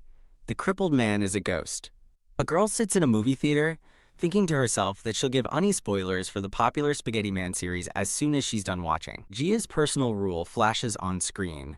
If she doesn't see a movie on release day, she's doomed, as a taxi speeds off. Jia sits happily in the theater with a massive bucket of caramel popcorn and grilled squid, declaring that even a non-center seat is more than enough. In the dark theater, Minchul stares blankly ahead, his expression unreadable, while the concerned Jia looks over at him. While munching on popcorn, Jia asks Minchul why he looks so grim, questioning if he dislikes Spaghetti Man or the theater itself. She admits that while she really likes the series and wanted to watch it, there's something else on her mind. Covering his blushing face in embarrassment, Minchul realizes with a jolt that their outing feels like a date. He recalls Jia teasing her parents about their date and now wonders if he and Jia are on one too. As Jia is about to shout at him, a theater announcement politely tells everyone to be quiet for the movie. Flustered, Jia wonders why Jin Minchul would suddenly bring up such a topic out of the blue. The movie begins, showcasing the ridiculously muscular Spaghetti Man flexing his pasta-based power. Completely captivated, a blushing Jia covers her mouth, thinking the movie is unbelievably good. As she thinks it's unbelievably crazy, her hand moves toward the bucket of popcorn. Her hand lands on top of Minchul's as they both reach for popcorn at the same time. Jia glances away, a silent, intense moment passing between them. Minchul also looks to the side, his expression equally tense after their hands touched. Overwhelmed by the movie's drama, Jia buries her face in her hands, moaning that she's going crazy. Wah. She breaks down in tears, completely overcome with emotion from the film. Sobbing, she declares the movie was so dope and the best she's ever seen, unable to describe how good it was. Wiping away a tear, she admits that, while it had some flaws, it was perfect by her standards. Jia peeks over at Minchul to gauge his reaction, a common habit when she's watching a movie with someone. In a moment of sheer cinematic triumph, Minchul raises a fist, with a single tear streaming down his face, declaring he has no regrets in life. Seeing his reaction, Jia smiles with sly satisfaction, happy that he enjoyed the movie as much as she did. On the escalator, an excited Jia playfully smacks Minchul's back, gushing about how great the movie was. She enthusiastically recounts a scene where Spaghetti Man cried, while a slightly flustered Minchul listens with a nervous smile. Jia reflects on rushing to the theater to avoid spoilers and how this weekend outing feels different. Realizing it feels like a real date, she wonders aloud about a sequel, and Minchul confirms he's heard rumors while checking his phone. With her hand on his shoulder, Jia thinks to herself that this is her first time doing something like this with Jin Minchul. Distracted, Jia bumps into a man on the escalator, losing her balance. A bead of sweat flies as she starts to fall forward. Minchul turns around just in time to see her tumbling towards him. His eyes widen in shock as Jia, with her hair flying, falls right on top of him. With a dramatic flourish, Jia leans over Mincheol as she falls. Onlookers gasp and stare as the scene unfolds on the escalator. Mincheol catches her, and she instinctively wraps her arms and legs around him as he holds her up. With their faces inches apart, a blushing and sweating Jia stares at him in wide-eyed shock. Whoa! In the chaos of the fall, their lips accidentally meet, marking their first kiss. The surrounding crowd watches as Jia and Mincheol share an unexpected kiss while he holds her on the escalator. Jia's eye widens in pure shock, a blush spreading across her cheek. As they kiss, a thought bubble reveals the surprising taste of caramel popcorn. Nearby, a mother holding her child's hand looks on with a stern, disapproving expression. The child points, loudly exclaiming about the piggy-fronting couple, prompting his mom to tell him not to look at the scary people, which they both overhear. Puha, mortified, shoves herself away from Mincheol with a jolt. Mincheol steadies her by the jacket as she stands there, completely flustered and red-faced. He gently sets her back down on her feet. A blushing Jia stammers, asking if he can put her down, and he nervously agrees. The moment she's free, Jia bolts, running away in embarrassment as a baffled Mincheol yells after her. She spins around and points dramatically at a stunned Mincheol. Blushing furiously, Jia asks if he knows the 3-second rule from elementary school. She holds up 3 fingers, frantically explaining they can cancel anything that just happened within 3 seconds. Continuing her desperate explanation, she compares it to picking up food that fell on the ground. Hanja Mincheol shouts as he finally gives chase, running after the fleeing and flustered Jia. Still running, Jia covers her mortified face with her hand, trying to escape the embarrassing moment. Mortified, Jia sits on the steps outside, covering her face and thinking she's screwed up big time. Still covering her mouth in embarrassment, Jia sighs in frustration.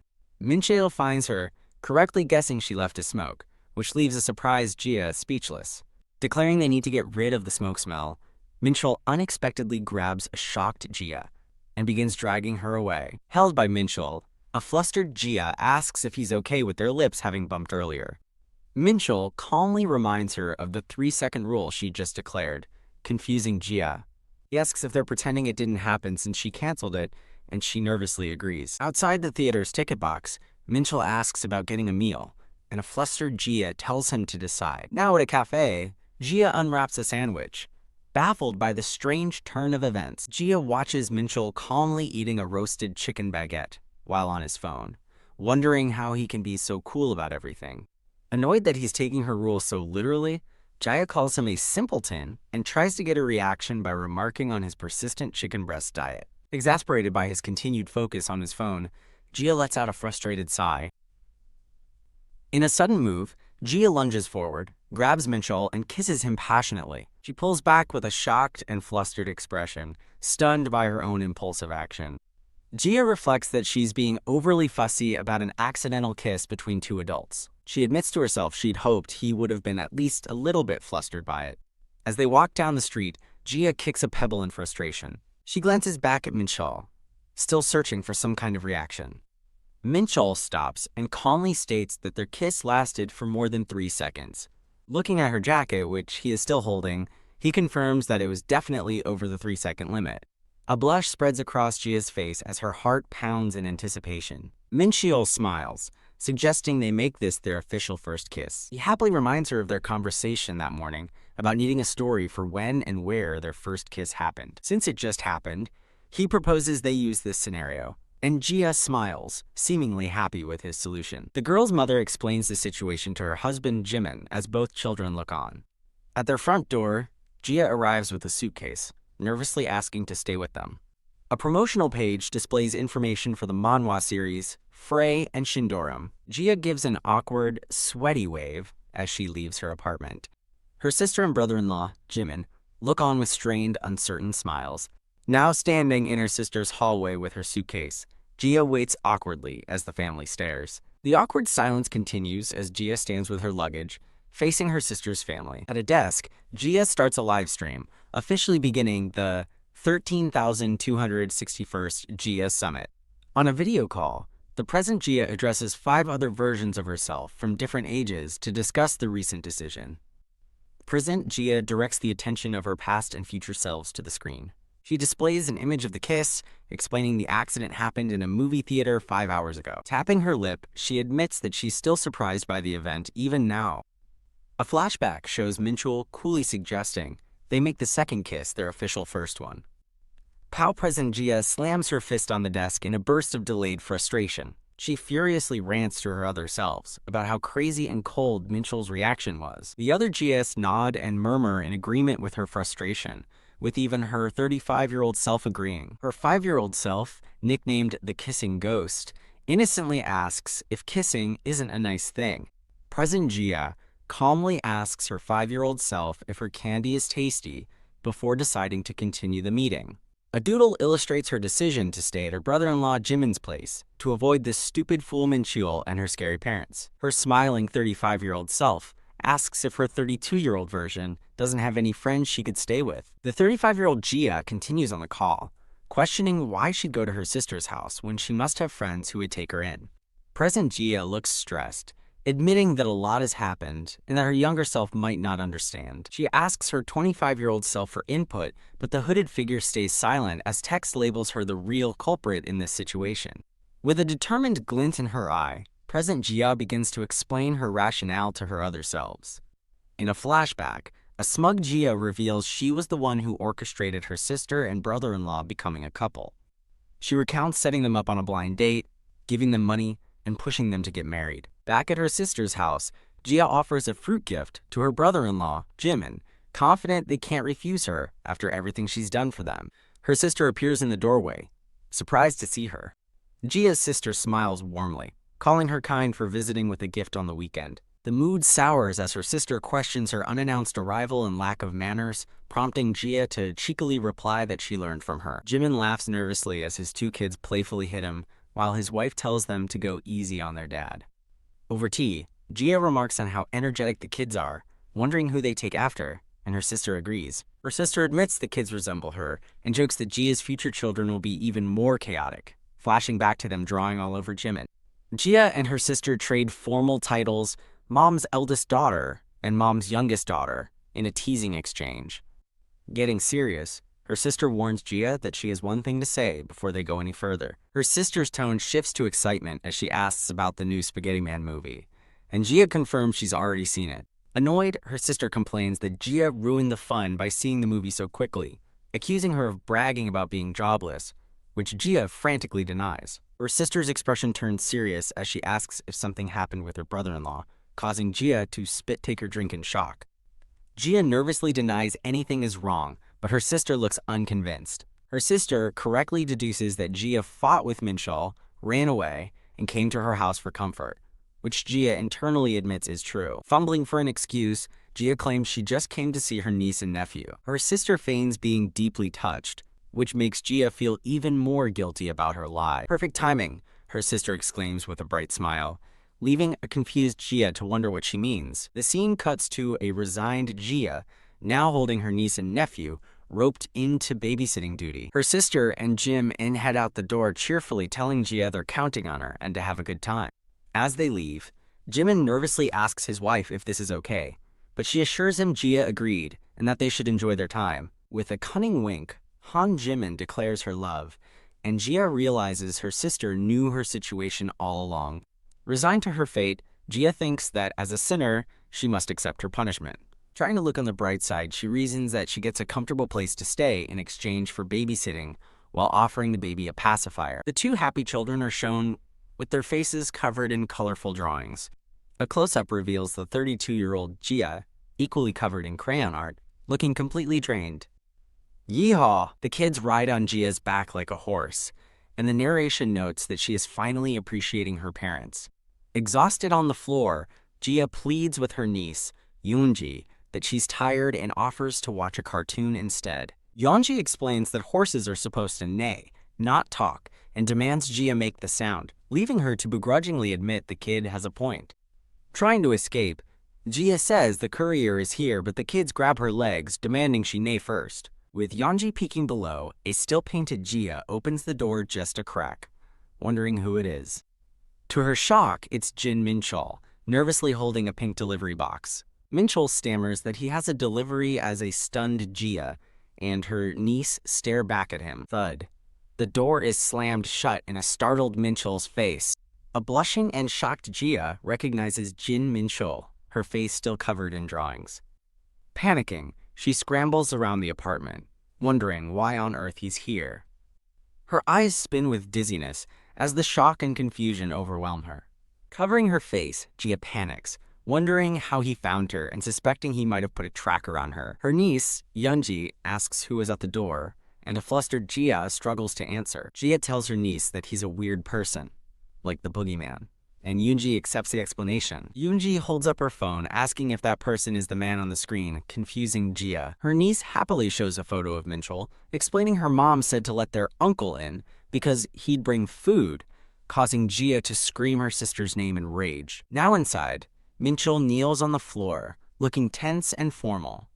Jia kneels opposite him, sweating nervously, her face still a mess of crayon. She finally breaks the silence, asking Minchul a direct question. With a serious expression, Jia asks Minchul how he knew she was at her sister's house. Minchul explains that his sister-in-law, Han Jimin, called and told him to come get her, causing Jia to curse her meddling sister once again. Jia recalls her childhood, remembering how she and her sister dealt with their parents' fights, concluding that pushing couples together is the best solution.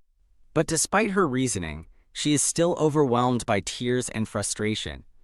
Turning her anger on a startled Minchul, she bluntly asks if he's stupid, leaving him utterly confused. She furiously presses him, demanding to know why he came after she made it clear she was avoiding him and questioning if he's that slow-witted.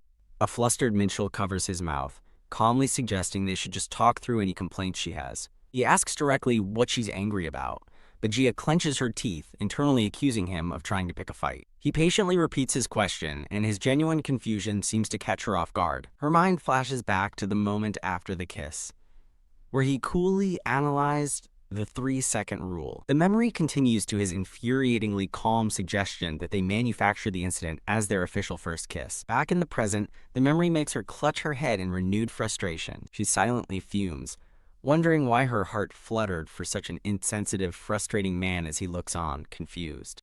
Her internal rant escalates as she finds his face and her own expectations for him incredibly annoying. The tense standoff is broken as her niece, Yoonji, calls out, "Auntie, Auntie!"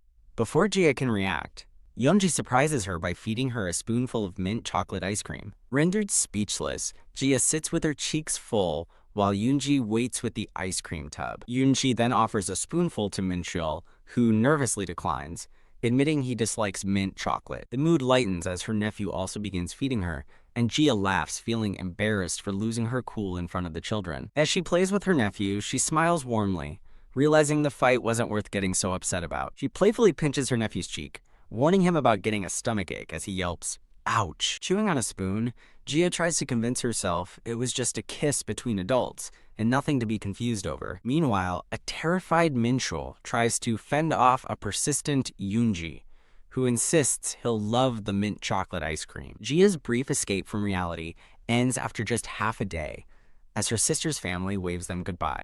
Now, under the streetlights, Jia quietly walks alongside Minchul, pulling her suitcase behind her. She sighs in regret, thinking she should have just stayed home instead of making things even more awkward. Turning toward Minchul, she quietly apologizes. Minchul looks away, thinking to himself that he should have been the one to speak first. He stops her, bringing up their contract and admitting he should have initiated the conversation sooner.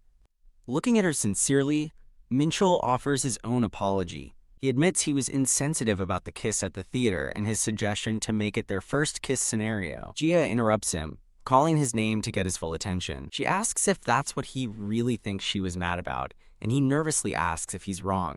She concedes that his insensitivity did play a part in her anger. Leaning in close, she accuses him of only apologizing because he knew she was mad, not because he understood why. A flashback shows a young Jia scolding a young, bowing Minchul for his habit of just apologizing to solve problems. Back in the present, she declares that since he was in the wrong, he must be punished, leaving him confused. With a mischievous grin, Jia announces that it is now forehead flick time. He pleads with her, saying her flicks hurt too much, but when she offers a punch instead, he quickly agrees to the flick. As he braces himself, Jia tells him she'll finally give him the real answer to why she was angry. She explains that after all their talk about a perfect first kiss, their real one was just an accident. Leaning back, she declares firmly that she doesn't want a mistake to be their first kiss story. She then leans in close, gently cupping his face, her own heart fluttering in the moment. The scene shifts to a quiet, romantic view of the street at night. Minchul looks completely flustered, his usual composure shattered.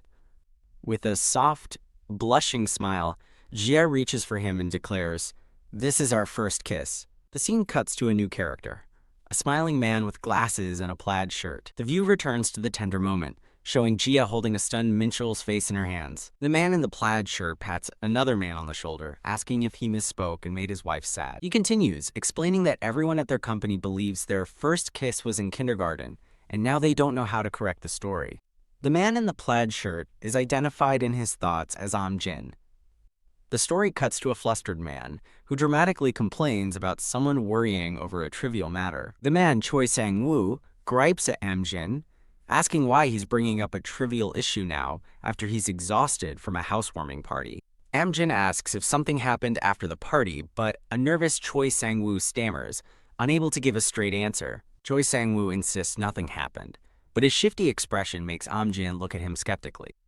In a flashback, the two men watch as a woman with glasses and a plaid skirt uses a vending machine. The woman, So Si-yeon, blushes and sweats nervously. Choi Sang-woo is shown blushing and covering his mouth, looking deeply embarrassed. A cartoonish Soo-yeon beams with a bright, happy smile. Soo-yeon walks off cheerfully, leaving the two men behind. A confused Jin questions a flustered Choi Sang-woo, who scratches his head in frustration. The flashback continues, showing a cheerful colleague who introduces himself as being 29 years old. A profile card for Choi Sang-woo appears, touting him as professor of romance studies and the company's romantic guy. A large red X crosses out Sang-woo's profile, revealing that most of his claims are lies. He admits he's actually an introvert who just likes to stay home. A cute, swaddled baby babbles, representing his true, innocent nature. In another memory, Sang-woo calmly listens to a woman's rant, repeatedly asking him for agreement. He explains he became observant about women by listening to his sister's stories and arguments. A flashback to his youth shows a young Sang-woo in a taekwondo uniform confidently telling a friend that a girl likes him. He advises his friend to confess and stop frustrating everyone watching. The friend is left completely bewildered by Sang-woo's declaration. Before he knew it, Sang-woo had been labeled the god of dating and a celebrated matchmaker. Crying comical tears, he confesses that despite his reputation, he's actually completely inexperienced in dating. The scene cuts to the next morning, where Minchul wakes up in bed, looking flustered. Beside him, Jia wakes with a wide-eyed, horrified expression. They stare at each other in shock from opposite sides of the bed, which is now crossed with warning tape. The scene switches back to Choi Sang-woo, who nervously clutches his pants. He has a frantic internal monologue, wondering what he should do and how things ended up this way. In a flashback, a kind-looking manager so speaks to a baffled Sang-woo. Manager, So, wrapped in an office blanket, quietly apologizes to him. The narration reveals he first met her not at the company, but at a university membership training event. A flashback introduces a 20-year-old Choi Sang-woo, looking unimpressed during his freshman year. An older student, 24-year-old So Soo-yeon, is shown angrily shouting for him to hurry up. As the department head, the graduating senior Soo-yeon seemed distant and intimidating. She singles out a startled Sang-woo from the crowd, pointing and shouting at him. She angrily scolds him for just watching while the seniors work, prompting his immediate apology. A younger Soo-yeon smiles, declaring that their 4-year age gap means nothing. Back in the present, a 33-year-old So Soo-yeon eats with a tired, zoned-out expression. During a meal, Soo-yeon asks a distracted Sang-woo what's wrong, warning him his food will get cold. She offers to pour kimchi soup into his dish, but a hesitant Sang-woo tries to refuse. Insisting it's the best way to eat gukbap, she smiles, and Sang-woo realizes manager So wasn't a scary person after all. Sang-woo confidently leads the way as he and Soo-yeon walk toward an elevator. His expression turns serious as he looks down, and Soo-yeon walks past him. Soo-yeon stands nervously with her hands clasped as he moves ahead of her. Inside the elevator, they stand in an awkward, tense silence on opposite sides. Sang-woo looks down with a pensive and slightly pained expression. He suddenly turns towards Soo-yeon, startling her as he calls out, "Manager!" A flustered Soo-yeon turns to look at him, her hair slightly disheveled. The two stand in silence again, the tension building in the elevator. Looking up at a blushing Sang-woo, a teary-eyed and flustered Soo-yeon asks if something is wrong. Sang-woo flushes, nervously insisting to manager so that nothing is wrong. He trails off, struggling to find the right words to say. Overwhelmed by the awkward tension, he tilts his head back, unable to speak. A sharp thump echoes his internal panic as he stares forward, flustered. Their tense standoff is interrupted by a delivery man politely asking to get by. The delivery man looks confused as he stands between a dejected Soo-yeon and Sang-woo in the now silent elevator. Back at his desk, Sang-woo's spirit floats out of his body as he imagines how wonderful it would be not to worry. He slumps over his desk, grabbing his head in frustration and wondering what he should do. A coworker asks Sang-woo if he's seen Manager So, but all he sees is a glowing white outline where she used to be. Tearing at his hair, he debates if he should have just pretended everything was fine, but decides he'd feel too self-conscious.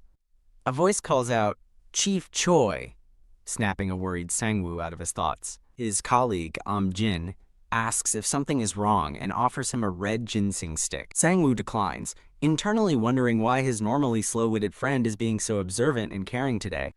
Suddenly, a thought strikes him. He remembers that Jin is a married man. With a spark of hope, he decides that Jin is practically, not just theoretically, better equipped to handle this than he is. Turning to Jin with purpose, Sang-woo prepares to ask a very important question. He awkwardly asks Jin if he has any secret techniques for resolving awkwardness with his wife after a fight. Jin is taken aback by the sudden and deeply personal question. A cartoon depicts a woman in a hard hat, explaining to an annoyed woman in pajamas that flexibility is key in relationships. The cartoon quickly devolves into a comical brawl between the two women. Jin thoughtfully suggests being flexible is a good approach, and Sang-woo has a moment of realization. Jin gives a confident thumbs up, and Sang-woo looks on in awe, thinking he understands. Sang-woo sarcastically wishes his friend a long life, deciding not to curse a happy couple. Walking home alone, Sang-woo sighs that solving others' problems is easy, but his own is a completely different story. He briefly considers asking his sister, Jagun Nuna, for help, but quickly dismisses the idea of asking her for dating advice. Giving up with a sigh, he stops at a crosswalk under the city lights. The scene shifts to his sister, 32-year-old Choi Yeonju, lounging in a chair while on the phone. A well-known romance novelist, Yeonju asks Sang-woo what the special occasion is for him to call her first. She listens patiently while he awkwardly explains the situation is about a friend. On the phone, Sang-woo nervously agrees with her summary. His friend rushed things with a woman, and now their relationship is a mess. Looking at a display of macarons, his sister offers her expert advice in exchange for her favorite dessert. He immediately accepts the deal, pointing out her order while still on the phone. He smiles deviously, confident that his sister knows best. Beep! Yeonju hangs up the phone, wryly noting that he's already run off. Puffed up with determination, Sang-woo is ready to execute his sister's plan. He approaches his pink car, ready to head out. He pulls up to a storefront, looking intently at the entrance. As he watches, a woman with blonde hair walks out with a bag of macarons from the shop. He thinks about finding someone to talk to comfortably, but then decides against it. He and the blonde woman share an awkward greeting, with him noting they met recently. She nervously asks if he's on his way home, and the awkward small talk continues. He mentions his sisters like the macarons from this shop, and she says she heard it was a great place. The blonde woman says she has to go and waves goodbye as she heads to her own car. He watches her drive off, a pensive look on his face. He wonders to himself why she seems so familiar. As she drives away, she clutches her bag, also thinking that he feels strangely familiar to her. A grainy flashback shows a younger girl with long, wavy, light brown hair. The memory focuses on the young man, a student who looks just like a younger Sang-woo, drinking from a packet. Thud. The blonde woman's car door closes as Sang-woo watches her from a distance. Inside, the woman looks flustered, a tear in her eye as she wonders who he is. Sang-woo cheerfully reintroduces himself as Yeonju's younger brother, asking if she remembers him. A flashback shows a younger Han-jia proudly presenting a tub of mint chocolate ice cream to a delighted Yeonju. Back in the present, a distressed Jai thinks to herself that he must be mistaken. Sang-woo asks why she's pretending not to know him, reminding her of a time she and his sister boasted about eating chicken feet. In a past memory, a younger Sang-woo coldly dismisses her, telling her to find a food cart if she wants chicken feet. His words continue, referencing her debut novel and leaving her looking utterly dejected. He recalls her next project as she walks away, a clear sign he's been following her work. He smirks, noting that while her author name was blurred, any true romance fan would recognize her. The flashback focuses on a younger, determined-looking Jia. A-C-K-K-K. In the present, Jia screams as Sang-woo dramatically insists she gave him a sign back then. A flashback to Jia's diary reveals her internal conflict between pursuing a stable career and her dream of attending a prestigious school. She recalls finally getting into college, but feeling that it wasn't the right path for her. Her college days were a blur of annoyance, as she was constantly surrounded by gossip about others' relationships. She sighs with boredom while flipping through a book. A caption identifies her as 22-year-old college student Han Jia, who muses that novels are boring. Her friend, a 22-year-old Choi Yeonju and Seungwoo's sister, listens with an encouraging smile. Jia's narration explains that she met the quiet and timid Yeonju in a liberal arts class. Jia recalls Yeonju's one peculiarity was her love of reading, even as Jia herself complained about a book being too boring. Leaning over Yeonju's shoulder, Jia curiously asks what she's writing, startling her friend. Jia playfully teases her future writer friend about seeing her work as a panicked Yeonju begs her not to. After reading the story on the laptop, Jia is overcome with emotion and bursts into tears. "This is amazing," Jia exclaims, shaking Yeonju and giving her story a 92 out of 10. Jia passionately insists that Yeonju's work, a contest submission, is so good the world has to know about it. A spark of curiosity ignites in Yeonju as she thinks it might be fun after all. With a mischievous grin, Jia decides she has nothing better to do and might as well try her hand at writing too. Yeonju observes her friend with a deadpan expression. She gives a small, resigned smile, telling Jia it's up to her. To her utter shock, Jia finds herself on stage accepting an award, now officially a writer. In the audience, Yeonju claps proudly for her friend's unexpected success. A poster reveals Jia won the grand prize with a pen name Burning Chicken Feet, and she internally fumes they didn't ask her first. She remembers telling Yeonju she'd just go with the silly name, since she didn't expect to win, a choice made after eating chicken feet. A slurp from a straw pulls the scene back to the present. Across the table, Sang-woo watches her, sweating nervously. He greets her as Chicken Feet Nuna, but she curtly tells him to use her real name, Han Jia, former writer. Sang-woo expresses surprise that she married his friend Jin, but Jia seems just as confused about how it happened. Setting her personal confusion aside, Jia crosses her arms, ready to get down to business. She cuts to the chase, asking if he slept with his crush, and sarcastically plays along with his "it's for a friend" excuse. Jia questions his judgment, but he clarifies he's not trying to argue, just desperately seeking her advice. Turning the tables, Jia says she also has a problem. She's been patient 3 times and is now furious with no outlet for her anger. She sighs in frustration, admitting she can't even get mad at him for being so helpless. Jia summarizes his issue, dealing with the awkwardness, while he weakly denies it's about him. Her expression turns serious as she prepares to ask him one last question. She asks if he needs someone to listen or someone to give him a push. Sang-woo is left completely stunned, unable to answer. Blushing furiously, he stammers, pretending not to understand what she means by a push. Stirring her drink, Jia advises that if the other person isn't interested, he shouldn't waste time overthinking it. Later that night, a dejected Sang-woo stands alone, reflecting on the advice from both Jia and his sister. Elsewhere, a woman in star-patterned pajamas is roused from her sleep by a ringing phone. Roused from sleep, the woman in star-patterned pajamas stares at her phone in shock, exclaiming Sang-woo's name. Outside at night, Sang-woo nervously calls her on the phone, asking his manager if she has a moment to talk. Sitting up in bed, a flustered Soo-yeon agrees and asks if something is wrong. Sang-woo softly explains he just wanted to hear her voice, which prompts a shocked Soo-yeon to ask if he's drunk. He clarifies that he isn't drunk and wants to ask her for a drink, leaving Soo-yeon stunned and blushing. Blushing deeply, Soo-yeon thinks to herself that it's a shame she can only hear his voice over the phone. As the scene shifts to her quiet neighborhood street at night, Sang-woo's voice calls out to his manager. Leaning against his pink car, he smiles hopefully and asks if he can come see her right now. Soo-yeon is taken aback by his sudden late-night request, suggesting they just talk tomorrow and saying it's too difficult for him. He calmly reveals that he's already in front of her house, leaving her speechless with shock. Sang-woo promises it will only be 20 minutes, insisting it's not something they can discuss over the phone. Soo-yeon hesitates as he asks if it's impossible, her mind listing reasons not to go, like being makeup-free and in homebody mode. Her panic grows as she considers her messy room and the desk lamp she just broke in her surprise. She forces a strained smile, trying to figure out what to say. Taking a deep breath, Soo-yeon gathers her resolve to answer him. Squeezing her face with determination, she makes her decision. Soo-yeon frantically asks him to wait 30 minutes, and Sang-woo calmly agrees to wait as long as it takes.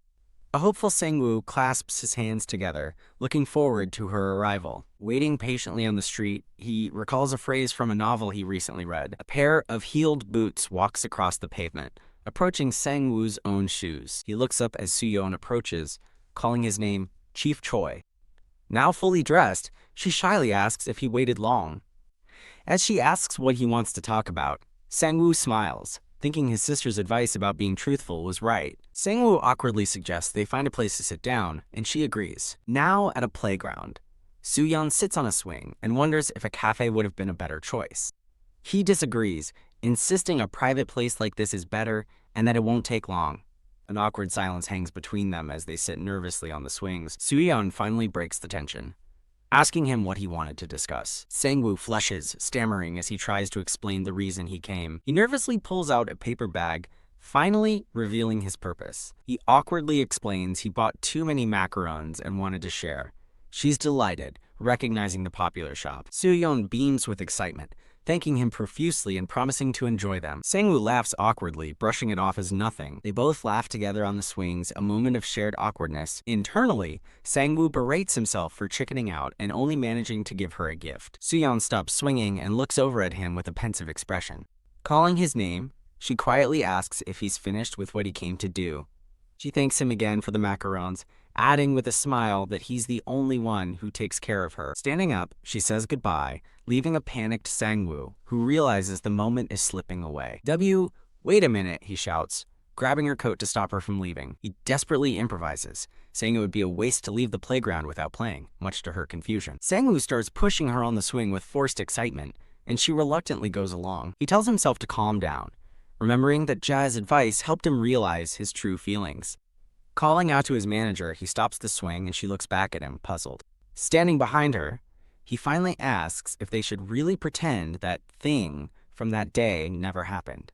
She turns back, blushing and flustered, at a complete loss for words. He leans closer, asking her what they should do if they don't pretend it didn't happen. Gripping the swing's chain firmly, Sang-woo declares that he can't just ignore it. He confesses with passion that even if he wanted to forget, he simply can't. Soo-yeon stares back at him, her face flushed and her eyes wide with utter shock.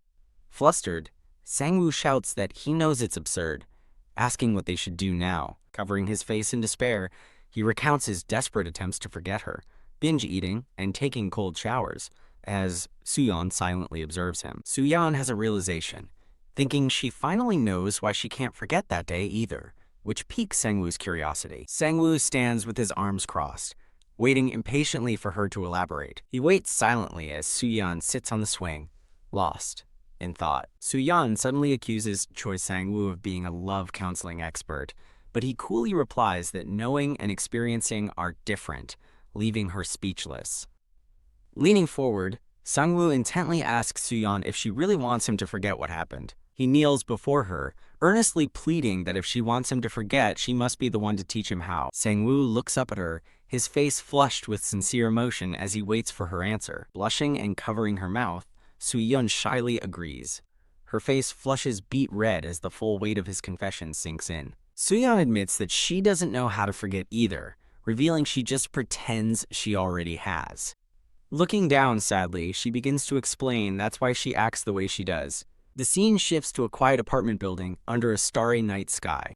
Elsewhere, Gia happily eats a blue macaron. She freezes in shock when an off-screen voice asks her about gaining weight. Her husband, Minchul, appears, nervously asking who she was talking to about weight. He looks at her with concern, pressing the question.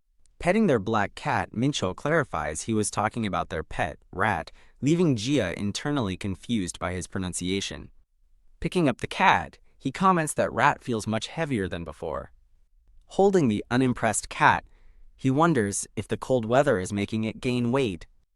Gia nervously agrees, suggesting that animals in cold climates tend to gain weight. She theorizes that Rat might be preparing for winter, which Minchul finds plausible as the cat escapes his grasp. Minchul kneels to put on his backpack, getting ready to leave. Gia peeks out from the doorway, asking what he needs, but he says it's nothing as their cat sits beside him. As he walks out, Gia tells him to be careful, and he quietly agrees. He stops and calls her name Gia with a serious expression. Turning back with a dramatic pose, Minchul vows, I'll be back. A bewildered Gia waves goodbye, telling him to be careful. She sweats nervously, wondering what on earth has gotten into him. Outside, Minchul clenches his fist, hoping she didn't notice his secret. Back inside, Gia thinks about how she's been secretly giving their cat, Rat, extra snacks. Sitting bored on the floor, Gia admits to herself that Rat is gaining weight because of all the treats she's been providing. She feels guilty seeing Rat looking sadly at its small portion of food from the automatic feeder. Gia cuddles the cat, gushing over how clever it is for knowing how to beg for more food. She rewards Rat with a treat, calling it their business relationship of being cute in exchange for snacks. While the cat enjoys its prize, Gia muses that she also makes Rat work out and play, so its weight should be fine. Laughing, she holds the cat and dismisses her worries, saying such a small thing can't possibly gain much weight. Her smile fades as a sudden, unsettling thought strikes her. Staring at her phone's food delivery app, she sees her VVVIP status and realizes her frequent ordering might be the real problem. Her gaze drifts to an electronic scale in the corner of the room. An ominous, abstract image of a rising scale needle haunts her thoughts. She looks on with a grimace, deeply concerned. Cuddling Rat, she tries to convince herself and the cat that people don't gain weight that easily. Her worries vanish when she notices the scale is broken, concluding Minchul must be too busy to have fixed it. A look of blissful denial spreads across her face as she holds her cat. Feeling confident, she cycles through several stylish outfits, feeling completely relaxed. Posing coolly in a leather jacket, she reassures herself that everything is fine. She bends over, concluding with relief that the scale was definitely just broken. But her confidence is shattered by the sudden, ominous sound of something tearing. The scene shifts to Gia angrily demanding another drink from Minchul, who sees a silver lining in her sudden desire to drink. Her husband, Minchul, looks puzzled, trying to understand what she is proposing. Winking, Gia praises his workout and teaching skills, then shyly asks if her request is too much to ask. Grinning with intense approval, he declares that Gia has made the right decision. He eagerly asks when they can start, noting that at their age, exercise is for survival, leaving a stunned Gia stammering in confusion. The scene flashes back to a weight rack as she recalls how Minchul is a fitness fanatic who eats chicken breast even on holidays. In the present, a muscular Minchul looms over her as she lies on the floor.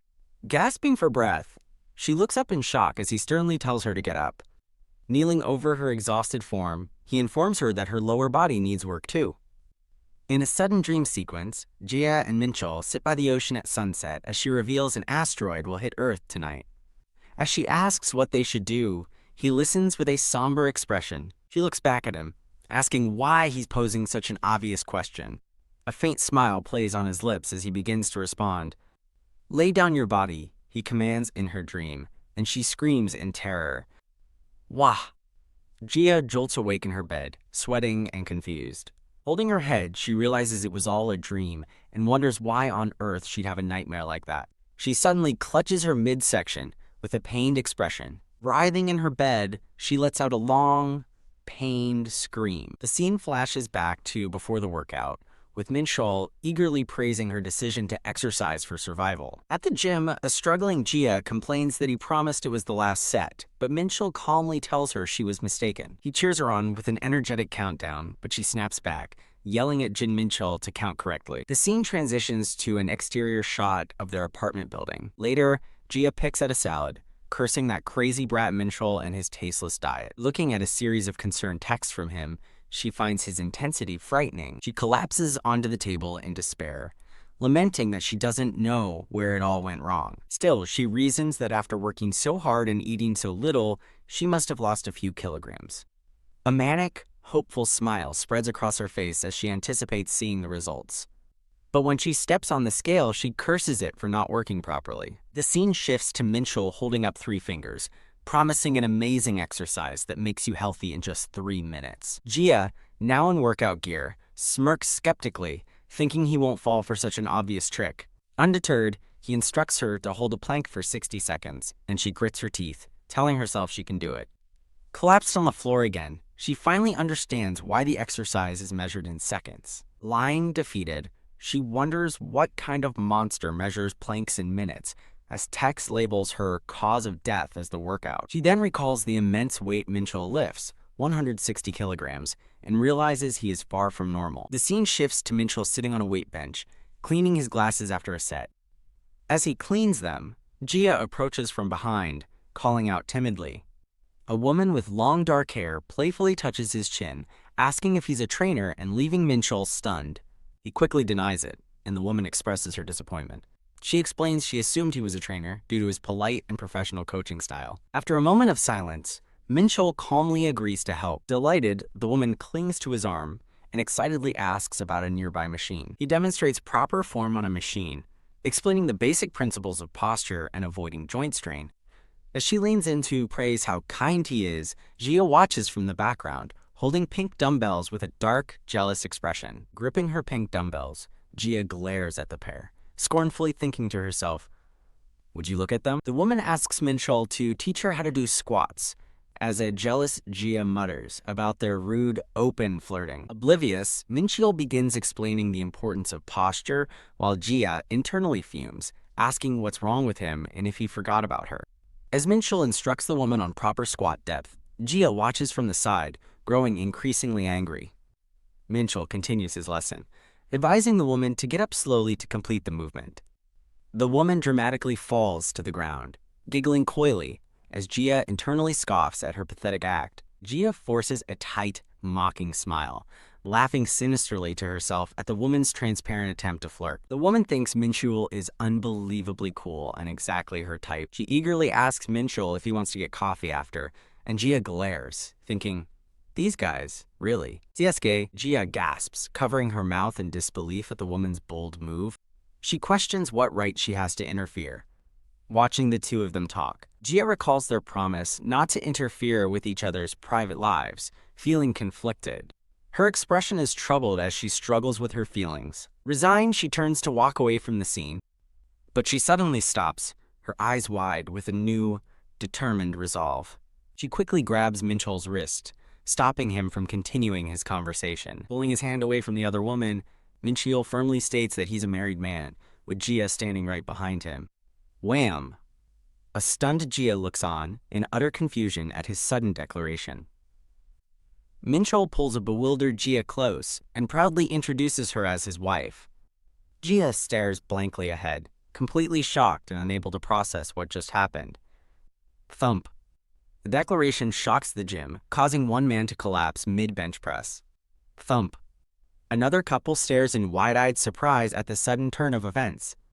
Thump. Minchul stands firm, holding a still frozen Jia as the gym goes quiet. The other woman is left utterly speechless by the shocking revelation. With everyone watching, the trio stands frozen in a tense confrontation under the series title, A Match Made in Heaven. The other woman stammers in disbelief, asking if he's actually married. Minchul confirms he is a married man and gestures to the still stunned Jia, declaring, "And this is my wife." He bluntly tells the other woman he's not a person who likes fried tofu, a pun on being a married man, leaving both her and Jia shocked. The other woman can only manage a defeated "ah" in response. She complains that he should have told her, but he bluntly replies that she never asked, leaving her to admit he's right. Humiliated, the woman bows hastily and excuses herself from the awkward situation. As she flees, the woman thinks about how mortifying the whole encounter was, leaving Minchul holding a flustered Jia. Later, Minchul and Jia walk up the stairs in silence after the eventful gym session. Jia follows behind, her face burning as she thinks she might die from sheer embarrassment. Minchul is also embarrassed, thinking how awkward it was to shout wife in front of so many people. Still blushing, Jia starts to wonder what Minchul calls her when she's not around. A flashback of him declaring, "She's my wife," plays in her mind. Thump!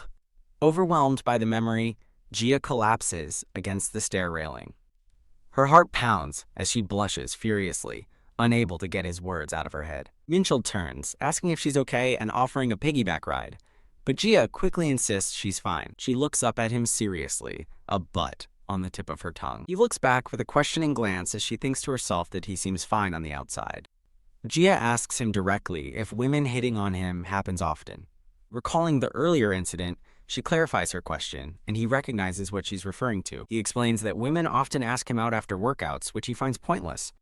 Gia realizes the key to his heart would be a protein shake. He muses that he never sees them again after 3 days, completely oblivious that his intense training is scaring them off, as Gia thinks, "You're the problem." Gia grips the railing, realizing how tough his workout regimen must be for people who aren't serious about it. She wonders how anyone could endure it, knowing he's a madman who even uses the broken elevator stairs for training. Despite the absurdity, she finds herself feeling relieved that he's so cluelessly dedicated to fitness. Her relief turns to panic, as she remembers she has to do the same grueling workout again tomorrow. Deciding she needs to survive, Gia resolves to buy Minkyo a thank you present, considering protein powder as a suitable offering.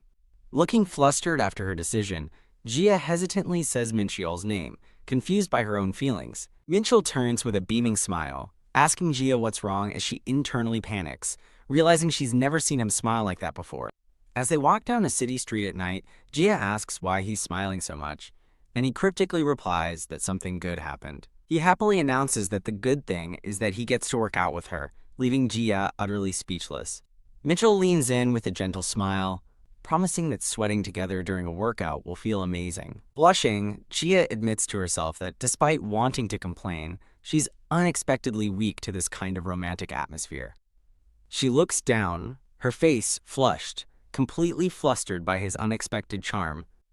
Snap! Gia suddenly curses and starts hitting a bewildered Mincheol, who tells her to speak up, resulting in her getting extra workout time every day. The next morning, a sore Gia groans in misery, lying upside down in her bed. Still in bed, she bitterly complains about the extra time bullshit workout session.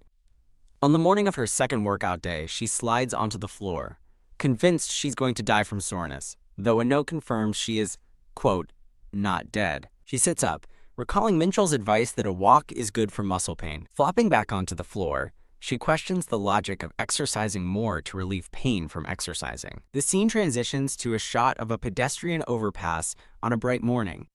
Now jogging, Gia begrudgingly admits that Mincheol's bizarre logic actually makes sense. Jogging up a set of stairs, she's amazed by her body's resilience, admitting she only pretended to be fooled at first.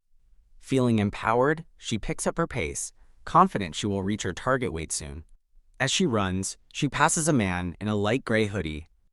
The man in the hoodie stops, recognizing her as she runs past and muttering, Han Gia. Hearing her name, Gia skids to a halt, shocked to be recognized. She spins around with a gasp, covering her mouth in disbelief. A man with messy brown hair says he thought he saw the wrong person, as a mortified Gia stammers in agreement. He presses further, asking if she's really Gia, and she stares back, completely stunned. The man gives her a friendly, handsome smile. Standing opposite her on the track, he greets her, saying it's been a long time. With a sudden burst of determination, Gia clenches her fist and takes off running again. Panicked, the man calls out for Gia to wait a minute. Gia flees at full speed, yelling that she's tired and telling him to stop following her as he gives chase. He desperately calls for her to wait, but she shouts back that she doesn't want to, continuing her escape. Huffing and puffing, Gia pushes herself to the limit, her breath visible in the cool air. Both exhausted from the chase and their smoking habits, they collapse, with Gia regretting not having worked out more.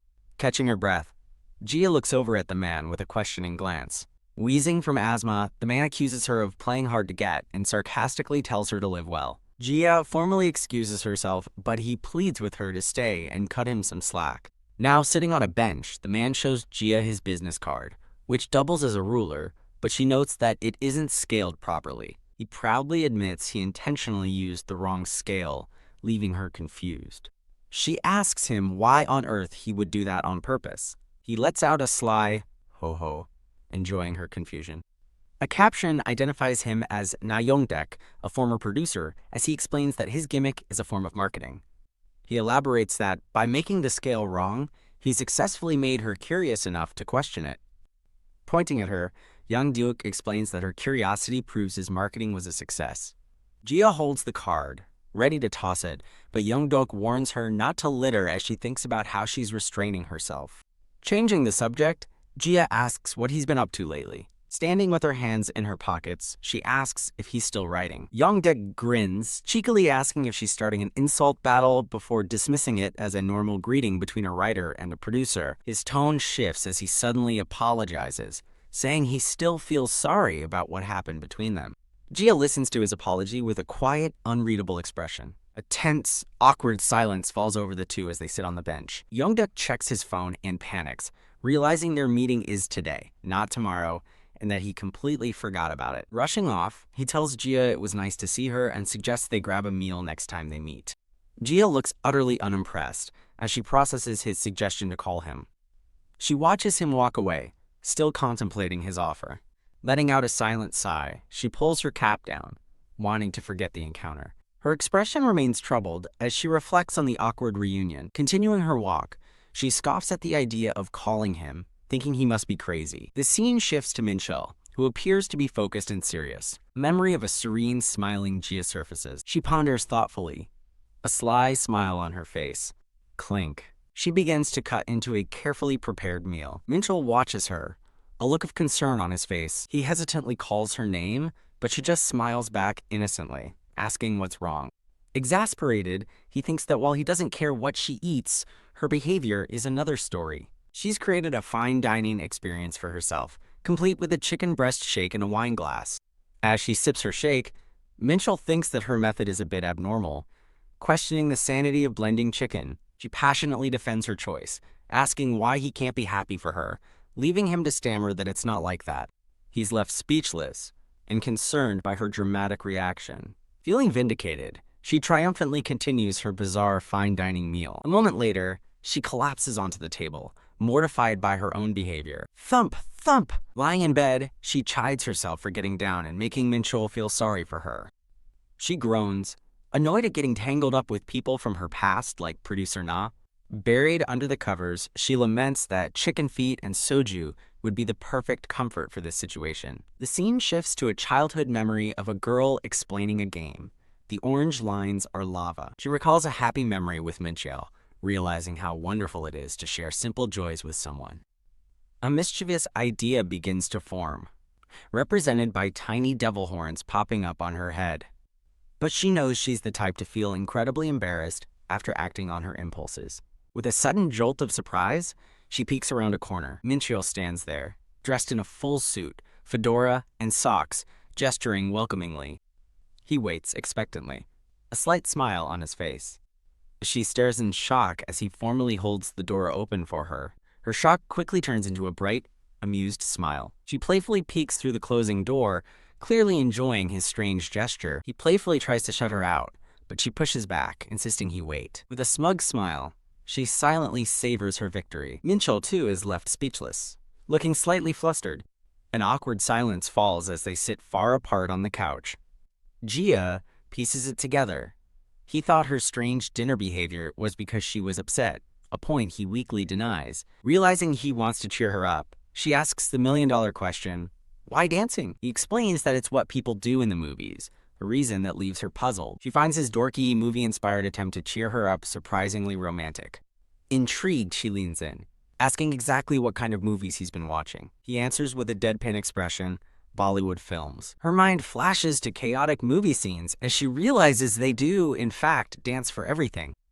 Imagining him dancing mid-battle, she begrudgingly admits he's not wrong. It all clicks. That's why the music he put on earlier was so weirdly exciting. She then recalls something he used to tell her when they were younger.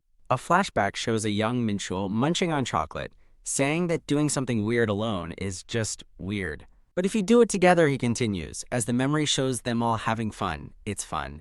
Back in the present, he smiles, concluding that if she's going to act weird, they might as well enjoy it together. His heartfelt words leave her stunned and deeply touched. Haha! The awkward tension breaks as she bursts into heartfelt laughter. Minchul asks why Gia is suddenly laughing as she collapses onto the floor, admitting she knows she shouldn't be. Wiping away a tear, Gia recalls that she used to say the same thing as him, that if you're going to be weird, you should enjoy it together. She softly calls out his name, Minchul, as he turns his head. She looks up at him with a knowing, happy smile. The scene transitions to a bustling, brightly lit city street at night. A blushing Jia gives a mischievous look. Minchul nervously asks if the fun thing she had in mind is pork belly and soju, which she happily confirms by brandishing a bottle. At a restaurant, Jia asks a hesitant Minchul why he's not enjoying himself, declaring that it's her cheat day and he's not allowed to argue. Minchul clarifies that he's not arguing but thinks there's a better place, piquing her curiosity. He asks about her earlier fine dining setup, wondering about the candle and sliced meat. Jia dismisses the candle as nonsense, declaring charcoal fire is superior and that cutting the meat herself is heaven on earth. Minchul watches her, thinking that her candle idea was just plain boring. She explains that going to a luxurious restaurant in fancy clothes is just too obvious and predictable. She argues that cooking pork belly in their lavish outfits is more fun and mysterious, and Minchul dryly agrees they are certainly mysterious. Minchul thinks to himself that this moment right here is what he truly finds fun. Jia playfully holds up a lettuce wrap, telling him to open wide. Startled by her sudden gesture, Minchul stares blankly, as Jia delights in getting the exact reaction she wanted. She explains that days like today make her want to do things she doesn't normally do. She urges him to just go along with it, holding the food closer to his face. With a smug look, she successfully shoves the food into his mouth.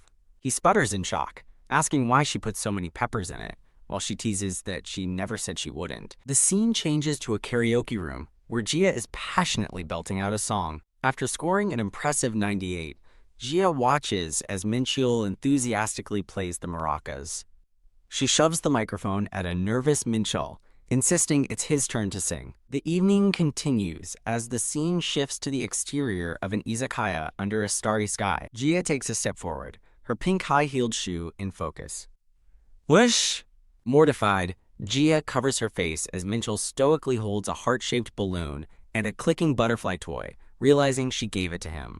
Minchul happily declares that playing like kids is fun, but Jia, now with devil horns, quietly tells him to shut up. Steeling herself, she thinks that no matter how embarrassed she is, she needs to say what's on her mind. She calls out to Minchul, getting his attention. She nervously stammers out a thanks. Thanks for being here with me today, she says, her expression sincere. Caught off guard by her sudden gratitude, Minchul thinks her reaction is very strange. He asks if she's hurt, explaining the old tale that people who act unusually are about to die, prompting her to threaten to kill him. Minchul confidently states his preference for expressing his feelings and tells her to plug her ears if she doesn't want to listen. A genuinely happy Jia thanks him for the day, acknowledging how thoughtful he's been. Looking at her, Minchul promises to repay her for today's kindness whenever he can. He tries to continue, but Jia cuts him off, stretching and declaring the day over, saying she's too embarrassed to respond to anything else. As Minchul calls her name, she covers her ears and yells that she can't hear him. He grabs her wrist to stop her, seriously saying her full name, Han Jia. He asks why she always cuts him off, insisting that he has something important to tell her. Startled and flustered, she asks what it is. He leans in close and gently pinches her cheek. Her eyes widen in disbelief as she thinks, no way. The scene shifts to a flashback of her apartment at night, back when she was around 10 years old. A young girl claps her hands over a younger boy's eyes, causing him to yelp in surprise. The girl, a young Hanji covers her brother's eyes as their parents kiss on the couch, leaving him confused. The brother calls for his mom, who looks over with a curious expression. A mortified young Jia furiously wonders why her parents are kissing in public, thinking it's insane and not allowed. Her father insists on kissing her mother, who protests that the kids are watching, leaving a young, horrified Jia to cover her face in disgust. Peeking through her fingers, she realizes that this feeling of embarrassment isn't something that just appears out of nowhere. Back in the present, a flustered Jia, now wearing pink cat ears, wonders if this is the moment. Minchul's expression is one of pure, focused determination. He gently takes her chin in his hand, and she looks up at him, startled.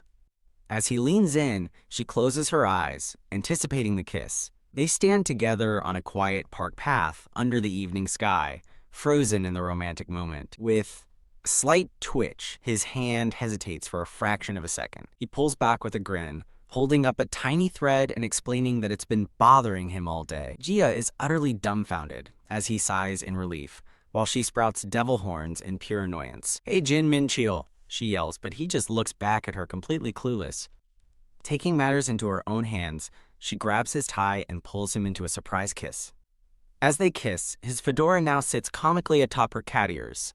The kiss deepens, and his fedora is knocked completely off his head. His hat and her cat ears lie forgotten on the pavement as they continue to kiss passionately by the park bench. The world fades away in an intense, intimate close-up of their kiss. Gulp. They both pull back, completely flustered and blushing from the sudden, intense moment. Her eyes spinning with shock, Jia wonders in a daze what she just did. Minchul, equally stunned, stammers, asking what that was just now. Blushing furiously, Jia tries to pass it off as service. A baffled Minchul asks what service means as she bows deeply, trying to hide her mortification. Picking up his hat, she turns away and admits she just did it because she wanted to. A sly smile creeps across her face as she confidently declares that service is always up to the person offering it, putting his hat on her own head with a triumphant grin. In the restroom, she furiously washes her hands under the running faucet. Looking at her reflection, she maintains a cool, confident expression. With a click, she turns away from the sink, her plan seemingly in motion. Rip, she grabs a handful of paper towels, thinking to herself, "That's right." Smirking, she holds the towels and repeats her mantra, "It's up to the person offering the service." And with a confident smile, she concludes there's no need to care about the recipient. Suddenly, she slams her fists against the wall, breaking her cool facade and screaming internally about the crap she's spouting. She continues her meltdown, mortified, and realizing her service explanation makes absolutely no sense for a kiss. Meanwhile, Minchul splashes water on his face in the men's room, admitting he ran away but knows he can't hide forever. His mind flashes back to the moment just before she pulled him in for the kiss. In the other restroom, Jia wonders if she was angry about him almost kissing her. A flashback shows a friend advising her that if a person isn't interested, it's not worth overthinking. Back in the present, Jia leans against the wall, hiding her flushed face with Minchul's hat as her heart pounds. A warm memory surfaces of him giving her a piggyback ride on the beach at sunset. A close-up of her own eye shows the depth of her feelings in that past moment. A younger Minchul had her pinned, taking her glasses. Another memory appears of her playfully ambushing him on an escalator. She recalls a moment of holding his hand, looking both flustered and incredibly happy. Her mind races to the time at the gym when he proudly introduced her as his wife. Overwhelmed by the flood of memories, she clutches the hat to her face, her heart thumping wildly. She forces a weak, nervous laugh in the mirror, trying to regain her composure. In the men's room, Minchul splashes more water on his face, trying to cool down. The memory of their kiss replays one last time, intense and undeniable. Cut, cut, cut! A voice suddenly yells, shattering the romantic tension as Jia looks on in surprise. A female director with a fake mustache angrily scolds them for not acting properly, asking if they think kisses are a joke. It was all a scene. The female director angrily berates them, declaring their first proper kiss was too short and should have been longer and more smoochy. Blushing wildly, she uses a teddy bear and a cat plushie to demonstrate a proper kiss, asking if they even know what one is. Minchul calmly states, "We did," leaving Jia, who is wearing the director's mustache, completely stunned and confused. He elaborates, using the director's crude terms, stunning Jia with the confirmation that they were indeed that passionate. The director teases them, asking if she needs to show them again, as a flashback of their real, intense kiss fills the scene. Utterly defeated by their real passion, the director lets out a gasp of shock. The scene shifts as the director, Hanjia, wakes up in her own bed, dismissing the entire ordeal as just a dream. Peeking from under her covers, she lies still for a moment, her expression thoughtful. She clutches the blanket, realizing that while the directing was a dream, the kiss itself actually happened. Standing beside her bed in shock, she processes the unbelievable truth. She really kissed Jin Min Chil. As she reaches for her bedroom door, she realizes she's married to him, kissed him, and might even be developing feelings. Meanwhile, Minchul appears fresh from a shower, drying his hair with a towel and looking pensive. Jia opens her door, her face flushed with lingering embarrassment and confusion. Minchul, now with a towel around his neck, is startled by her sudden appearance. Startled himself, He asks what's wrong, and she says she just had a scare, which he finds strange. He notes that she doesn't look well, but she brushes it off as a crappy dream, leaving him puzzled. Contemplating her feelings, Gia remembers a quiz she once saw that might provide an answer. She hesitates, trying to recall the details of the quiz correctly as she furrows her brow in thought. Her thoughts are interrupted when she sees Minchell chugging a drink, prompting her to wonder if he's drinking this early. Horrified, she wonders how she's supposed to evaluate his habits when he seems to be drinking his food. She tries to calm herself down, deciding it's best not to judge him based on this one strange moment. To get a better perspective, she decides to recall the last time they ate together. Her mind flashes back to the day before, when she happily offered him a lettuce wrap. The memory of their passionate kiss floods back, causing her to slam her face onto the table in the present. A concerned Minchell asks if she's okay, and she claims she was killing a mosquito, leaving him to ask if she used her head. Still face down, Gia tries to rationalize her actions from the previous day, blaming it on being drunk or excited. Minchell watches her, thinking the atmosphere must have influenced her, and softly calls her name. Gia has a sudden realization, convincing herself it's the suspension bridge effect, mistaking anxiety for attraction. Looking at their wedding photo, she concludes that her constant anxiety about their contract marriage must be the cause. That's it, she thinks, relieved to have found a logical, movie-like explanation for her momentary lapse in emotion. She flashes back to the dream of directing the kiss scene, reinforcing her dismissal of the event. Despite her rationalization, she's overcome with embarrassment and slams her head on the table again.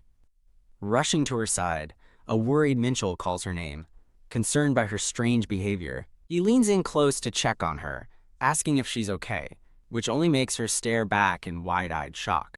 His concern deepens as he gets even closer, asking if she's ill. A flash of pure panic appears in her eyes as he looms over her. She screams and jolts back, frantically demanding to know why he's so goddamn close. He explains he was worried because she was unresponsive, and she nervously insists she's fine. As he turns away, relieved, she clutches her chest, her heart pounding from the close call. She tries to call out to him, but her nervousness only allows a flustered, "Huh," to escape. He pauses his meal and looks back at her, waiting for her to speak. Her eyes spin with anxiety as she struggles to form a coherent thought. She abruptly changes the subject, loudly announcing it's time for him to get to work now that he's finished eating. Continuing her frantic rush, she offers to do the dishes as a confused Minchell stammers her name.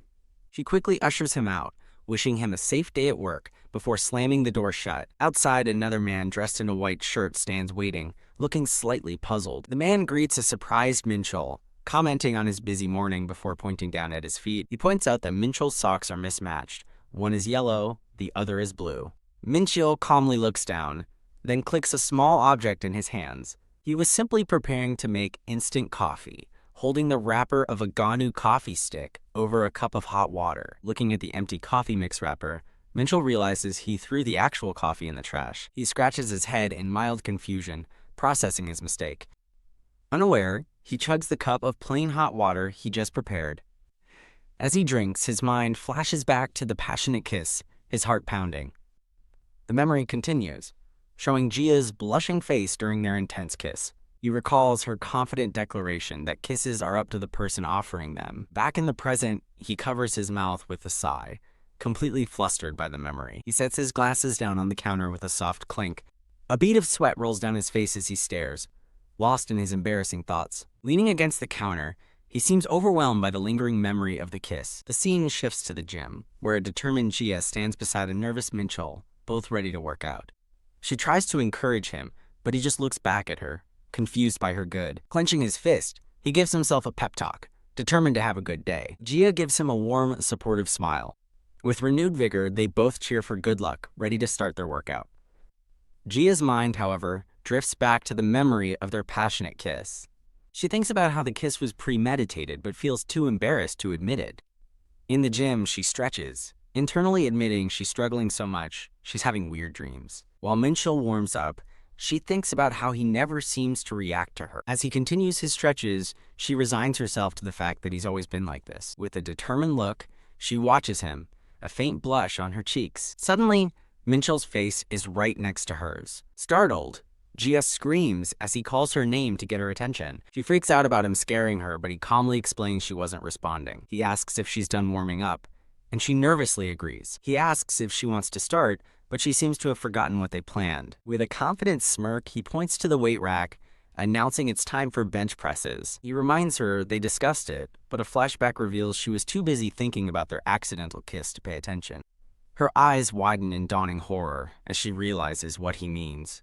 She recognizes the bench press as the monster from a scary YouTube video she watched. Worriedly, she asks Minchol if the exercise is safe. She panics, recalling the video where a beginner gets crushed and dies, asking him what on earth he watched. She desperately asks if the video is fake, but he just pauses thoughtfully. He confirms that such an accident could happen, and her face falls. He tries to reassure her, saying a pro like him is there, but his probably only makes her panic more. Now lying on the bench, she looks up at him with a smug, resigned expression. She threatens to put him in her will if she dies, but he points out the logical flaw, leaving her stumped. He assesses the weights, deciding how much she can handle for her first time. He loads the bar with two 10-kilogram plates as she lies beneath, looking surprisingly confident. Her confidence wavers as she stares up at the heavy 10-kilogram plate looming over her face. She protests, saying the metal bar alone must weigh 20 kilograms. He casually corrects her, stating the total weight is actually 28 kilograms, shocking her. As he explains, the bar itself is 8 kilograms. Her expression turns to one of utter disbelief and terror. He grips the bar firmly from above her. Leaning over the bench, he reassures her with a simple, firm, "I'm here." He promises that he's there to make sure she won't get hurt. Leaning in close, his expression is serious as he tells her to just trust and listen to him. Staring into his intense, focused eyes, Gia is left stunned and blushing, her heart beginning to pound. She clutches her chest in a panic, wondering why her heart is suddenly beating so fast. From her perspective on the bench, Minchel's upside-down face fills her vision. From her perspective, his upside-down face looms over hers as he spots her on the bench. Lying on the bench, a flustered Gia stares up, her face flushed and beaded with sweat. With a gulp, he places his hand over hers on the bar, and she meekly agrees to begin. The moment the weight is on her, she strains and panics, wondering what is happening. As she struggles, wondering if this is normal, Minchel calmly encourages her, saying she's doing very well. He leans in, carefully instructing her on proper breathing technique for the exercise. As her heart pounds, she wonders if it's normal, but he tells her she's too tense and must focus on breathing. She holds the bar, deciding to simply ignore her rapidly beating heart and focus on the task. Looking up at him, a blushing Gia awkwardly tries to start a conversation. She stammers his name, her thoughts trailing off as she looks at his focused, upside-down face. Minchel maintains his serious expression, concentrating on guiding her through the lift. He enthusiastically counts her reps, cheering her on as she successfully completes the set. Sitting up afterward, exhausted but relieved, Gia finally understands why her heart was beating so fast. She rationalizes that her shaking legs and pounding heart are just from the intense exercise. Wiping sweat from her brow, she catches her breath and has another thought. A flashback shows her contract, signed with her name, Hanjia, and a thumbprint. Back in the present, she stretches thoughtfully, contemplating the nature of their relationship. She clutches her jacket, resolving that their current contractual relationship is for the best. Feeling warm from the workout, she begins to take off her blue jacket. Thump, she tosses her jacket aside onto a nearby workout bench. She stands for a moment in her pink t-shirt, her back covered in sweat. He calls her name, and she turns to respond. Caught off guard, he gently drapes her jacket back over her shoulders. Completely bewildered by his action, she stares back at him with a confused, "Huh?" The series title card appears as they stand together in the gym. She calls out his name, startling him as he turns to face her. She demands to know why he put her jacket back on, while he stammers, unable to give a clear answer. Minchel looks away, thoughtfully considering how to explain his reasoning. He finally explains that she might catch a cold, leaving Gia momentarily speechless. He elaborates on his concern for her health, and she brightens, agreeing with his logic. Zipping up her jacket, she agrees that getting a cold would be awful. While having another thought, she smiles to herself, seemingly touched by his unexpected display of concern. She turns to Minchel and playfully calls him out, accusing him of spouting nonsense. He looks back, flustered and sweating, asking what she means by that. Pointing to other gym-goers in minimal workout clothes, she counters his logic, leaving him speechless. As he stands there dumbfounded, Gia looks at him with a smug, unimpressed face. A sly, mischievous smile spreads across her face as she plans her next move. She presses him to admit his feelings, but he just lets out a tired sigh. Bam! In a shocking move, Mitchell suddenly rips his shirt up, revealing his chiseled abs as Gia screams in disbelief. Horrified, she frantically tries to pull his shirt down, yelling for him to put it back on. Her anger fades as she quietly admits to herself that yes, it does bother her. Minchul calmly pulls his shirt back down over his abs. Gia is left completely stunned and speechless by his bold admission. He points at her with a serious, determined expression, having made his point clear. As he adjusts her collar, Gia looks back at him with a serious, questioning gaze. She stands confused as he asks if she's okay, and she hesitantly agrees. The scene shifts as they walk outside later, now wearing warmer jackets against the cold. They walk in silence along a brick path at night, a noticeable distance between them. Minchul stops, lost in thought, while a concerned Gia looks on. Looking at Minchul, Gia reflects that, come to think of it, he has always been this way. The scene transitions to a memory, showing a building basking in the warm light of a setting sun. In a flashback, a close-up shows a girl's leg in a heavy green cast. A girl with short brown hair earnestly insists that she's really okay. She tells a boy with glasses he doesn't need to carry her, but he just calls her stubborn. She points out that he's much shorter than her, but he crouches down, boldly declaring he can do it. Now being carried, she asks for a taxi, but he stubbornly insists on walking, ignoring her complaints. After a 20-minute walk, she stands with her crutch, groaning that her back hurts. The boy, sweating and exhausted, gives her a weak thumbs up. Rubbing his head with a sheepish grin, he reflects that he may have been a bit annoying. The girl looks on, with an unamused but seemingly resigned expression. Back in the present, Minchul tells Gia she did a good job, and she looks at him, surprised. Looking ahead with newfound resolve, Gia decides she'll work hard again tomorrow. Blushing, she happily clutches the collar of her jacket. As Minchul walks on, she calls out his name, making him turn in confusion. Her hand tentatively reaches out toward his. With a blush and a determined look, Jaya grabs his hand, catching him completely off guard. A surprised Minchul stammers her name, while she looks away, feigning nonchalance. He asks why she is holding his hand, and she simply replies that she just wanted to. He asks if she has a problem with it, offering to let go if she does. Her thoughts flash back to the thumbprint on her contract as she considers his offer. Minchul looks ahead, his expression unreadable as he waits for her answer. Gia blushes, deciding to keep holding his hand. As they walk hand in hand through the night, she reflects that she spent too much time on useless thoughts. The scene transitions, showing a quiet city street at night. Elsewhere, a woman with glasses and reddish-brown hair calmly sips a glass of red wine. Across from her, a man with a goatee smiles as he prepares to eat. The two are shown having a quiet dinner together in a restaurant. The woman, startled, looks up and says the name, Yeonju. The man sits across from Yeonju, waiting for her to speak. Yeonju stares blankly, remembering something from a while ago. The man asks Yeonju if she remembers Gia, but she feigns ignorance, asking who that is. He leans back smugly, mentioning he saw Gia working out recently. As Yeonju thinks his attitude is unchanged, he asks if she remembers their first meeting, and she recalls giving Gia her business card. The man interrupts, asking to eat before the steak gets cold, and Yeonju apologizes for talking during the meal. A fork slices into a piece of their gourmet meal. The man sighs, thinking to himself that Yeonju is much calmer than he expected. He watches her sip her wine, wondering if she has finally overcome her past.